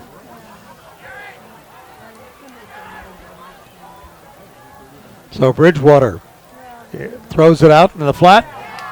Drop. Buich again saw some happy feet coming and just dropped the ball. I think Buich has been hit hard a few times too many because that ball hit him right in the hands. I mean, unless you know. He was looking downfield, there's no question. Unless you put Velcro on his hands, you couldn't do anything more. Gets in your head, though. There's no question about it. Oh, yeah.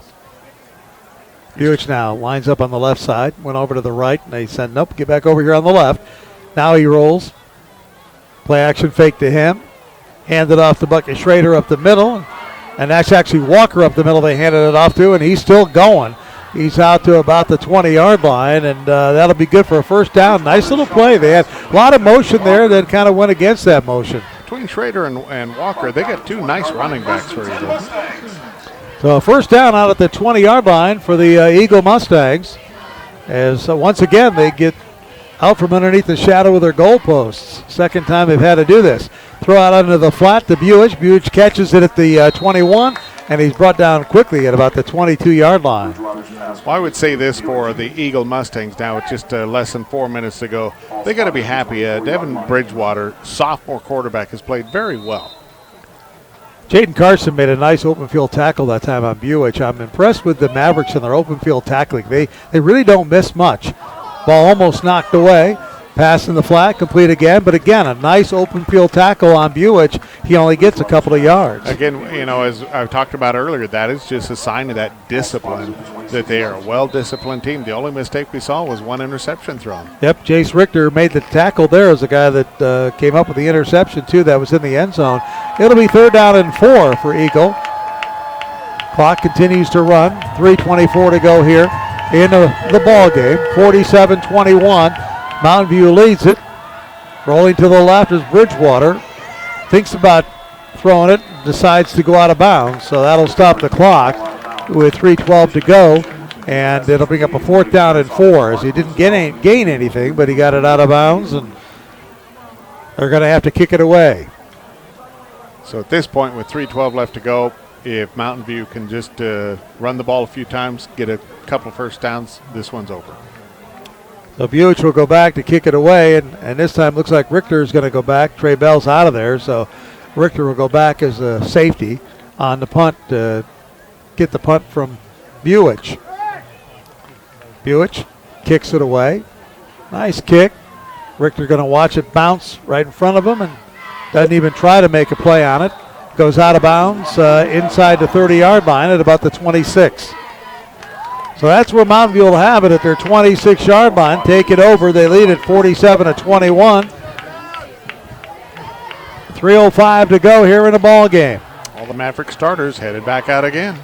The Mavericks now getting ready to begin their second season, Dave.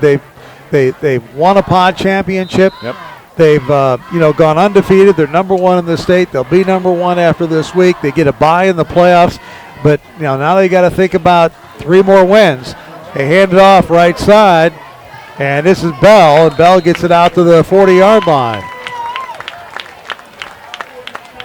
Yeah, this might be, honestly, I mean, Highland, which is always tough, they've got a loss on the season. They lost several good players last year.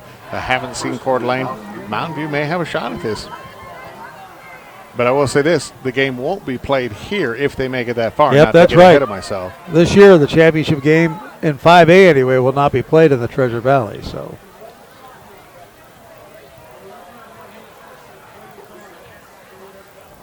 all right, handoff up the middle. Bell, look out.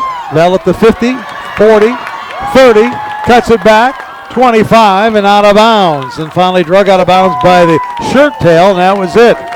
Well, he hasn't quit playing. 2:25 left to go on the clock. He has not quit playing. I remember when they had those breakaway jerseys. Oh, yeah. I was covering Nebraska at the time. They were big there, and all their running backs wore the breakaway jerseys. I mean, they washed them in a little bit of dye or acid or something, and then they were just like rip away. And if he had one of those, he'd have been gone. Yep. Bell over the middle again. And I'm surprised, as you are, actually at Keenan Patwell that time, I'm surprised that they've got Bell still in there. I'd get him out of the ball game. I would too. They are now, so Bell's finally coming out of the ball game. Yep. And they're bringing in Cole Franklin, so Keenan Patwell and Franklin will do the rest of the running for the night with 2:03 to go here in the ball game. I just would have expected it a little sooner. Franklin has it, bounces around a little bit, and he's going to be finally drugged down there. John Citron makes the stop. Loss of one, it'll be 3rd down and 6. And the clock continues to run, 1:39 to go. Don't forget, we got our Jackson's Food Stores MVPs coming up. Our Pioneer Federal Credit Union moving forward play of the game. Robic moving forward a little bit on that play of the game, and he gets it down to the 17-yard line. I do find it interesting that the 5A game would not be played in the Valley, because last year it was played in North Idaho, and you'll remember the year before that we went over to Pocatello for the game with Highland. Yep. I think it was Rocky Mountain versus Highland the year before that. So the championship game has not been played in the Valley for quite some time. No, it was played here last year. It was. Yeah. Highland beat Mountain View at Bronco Stadium, now Albertson Stadium.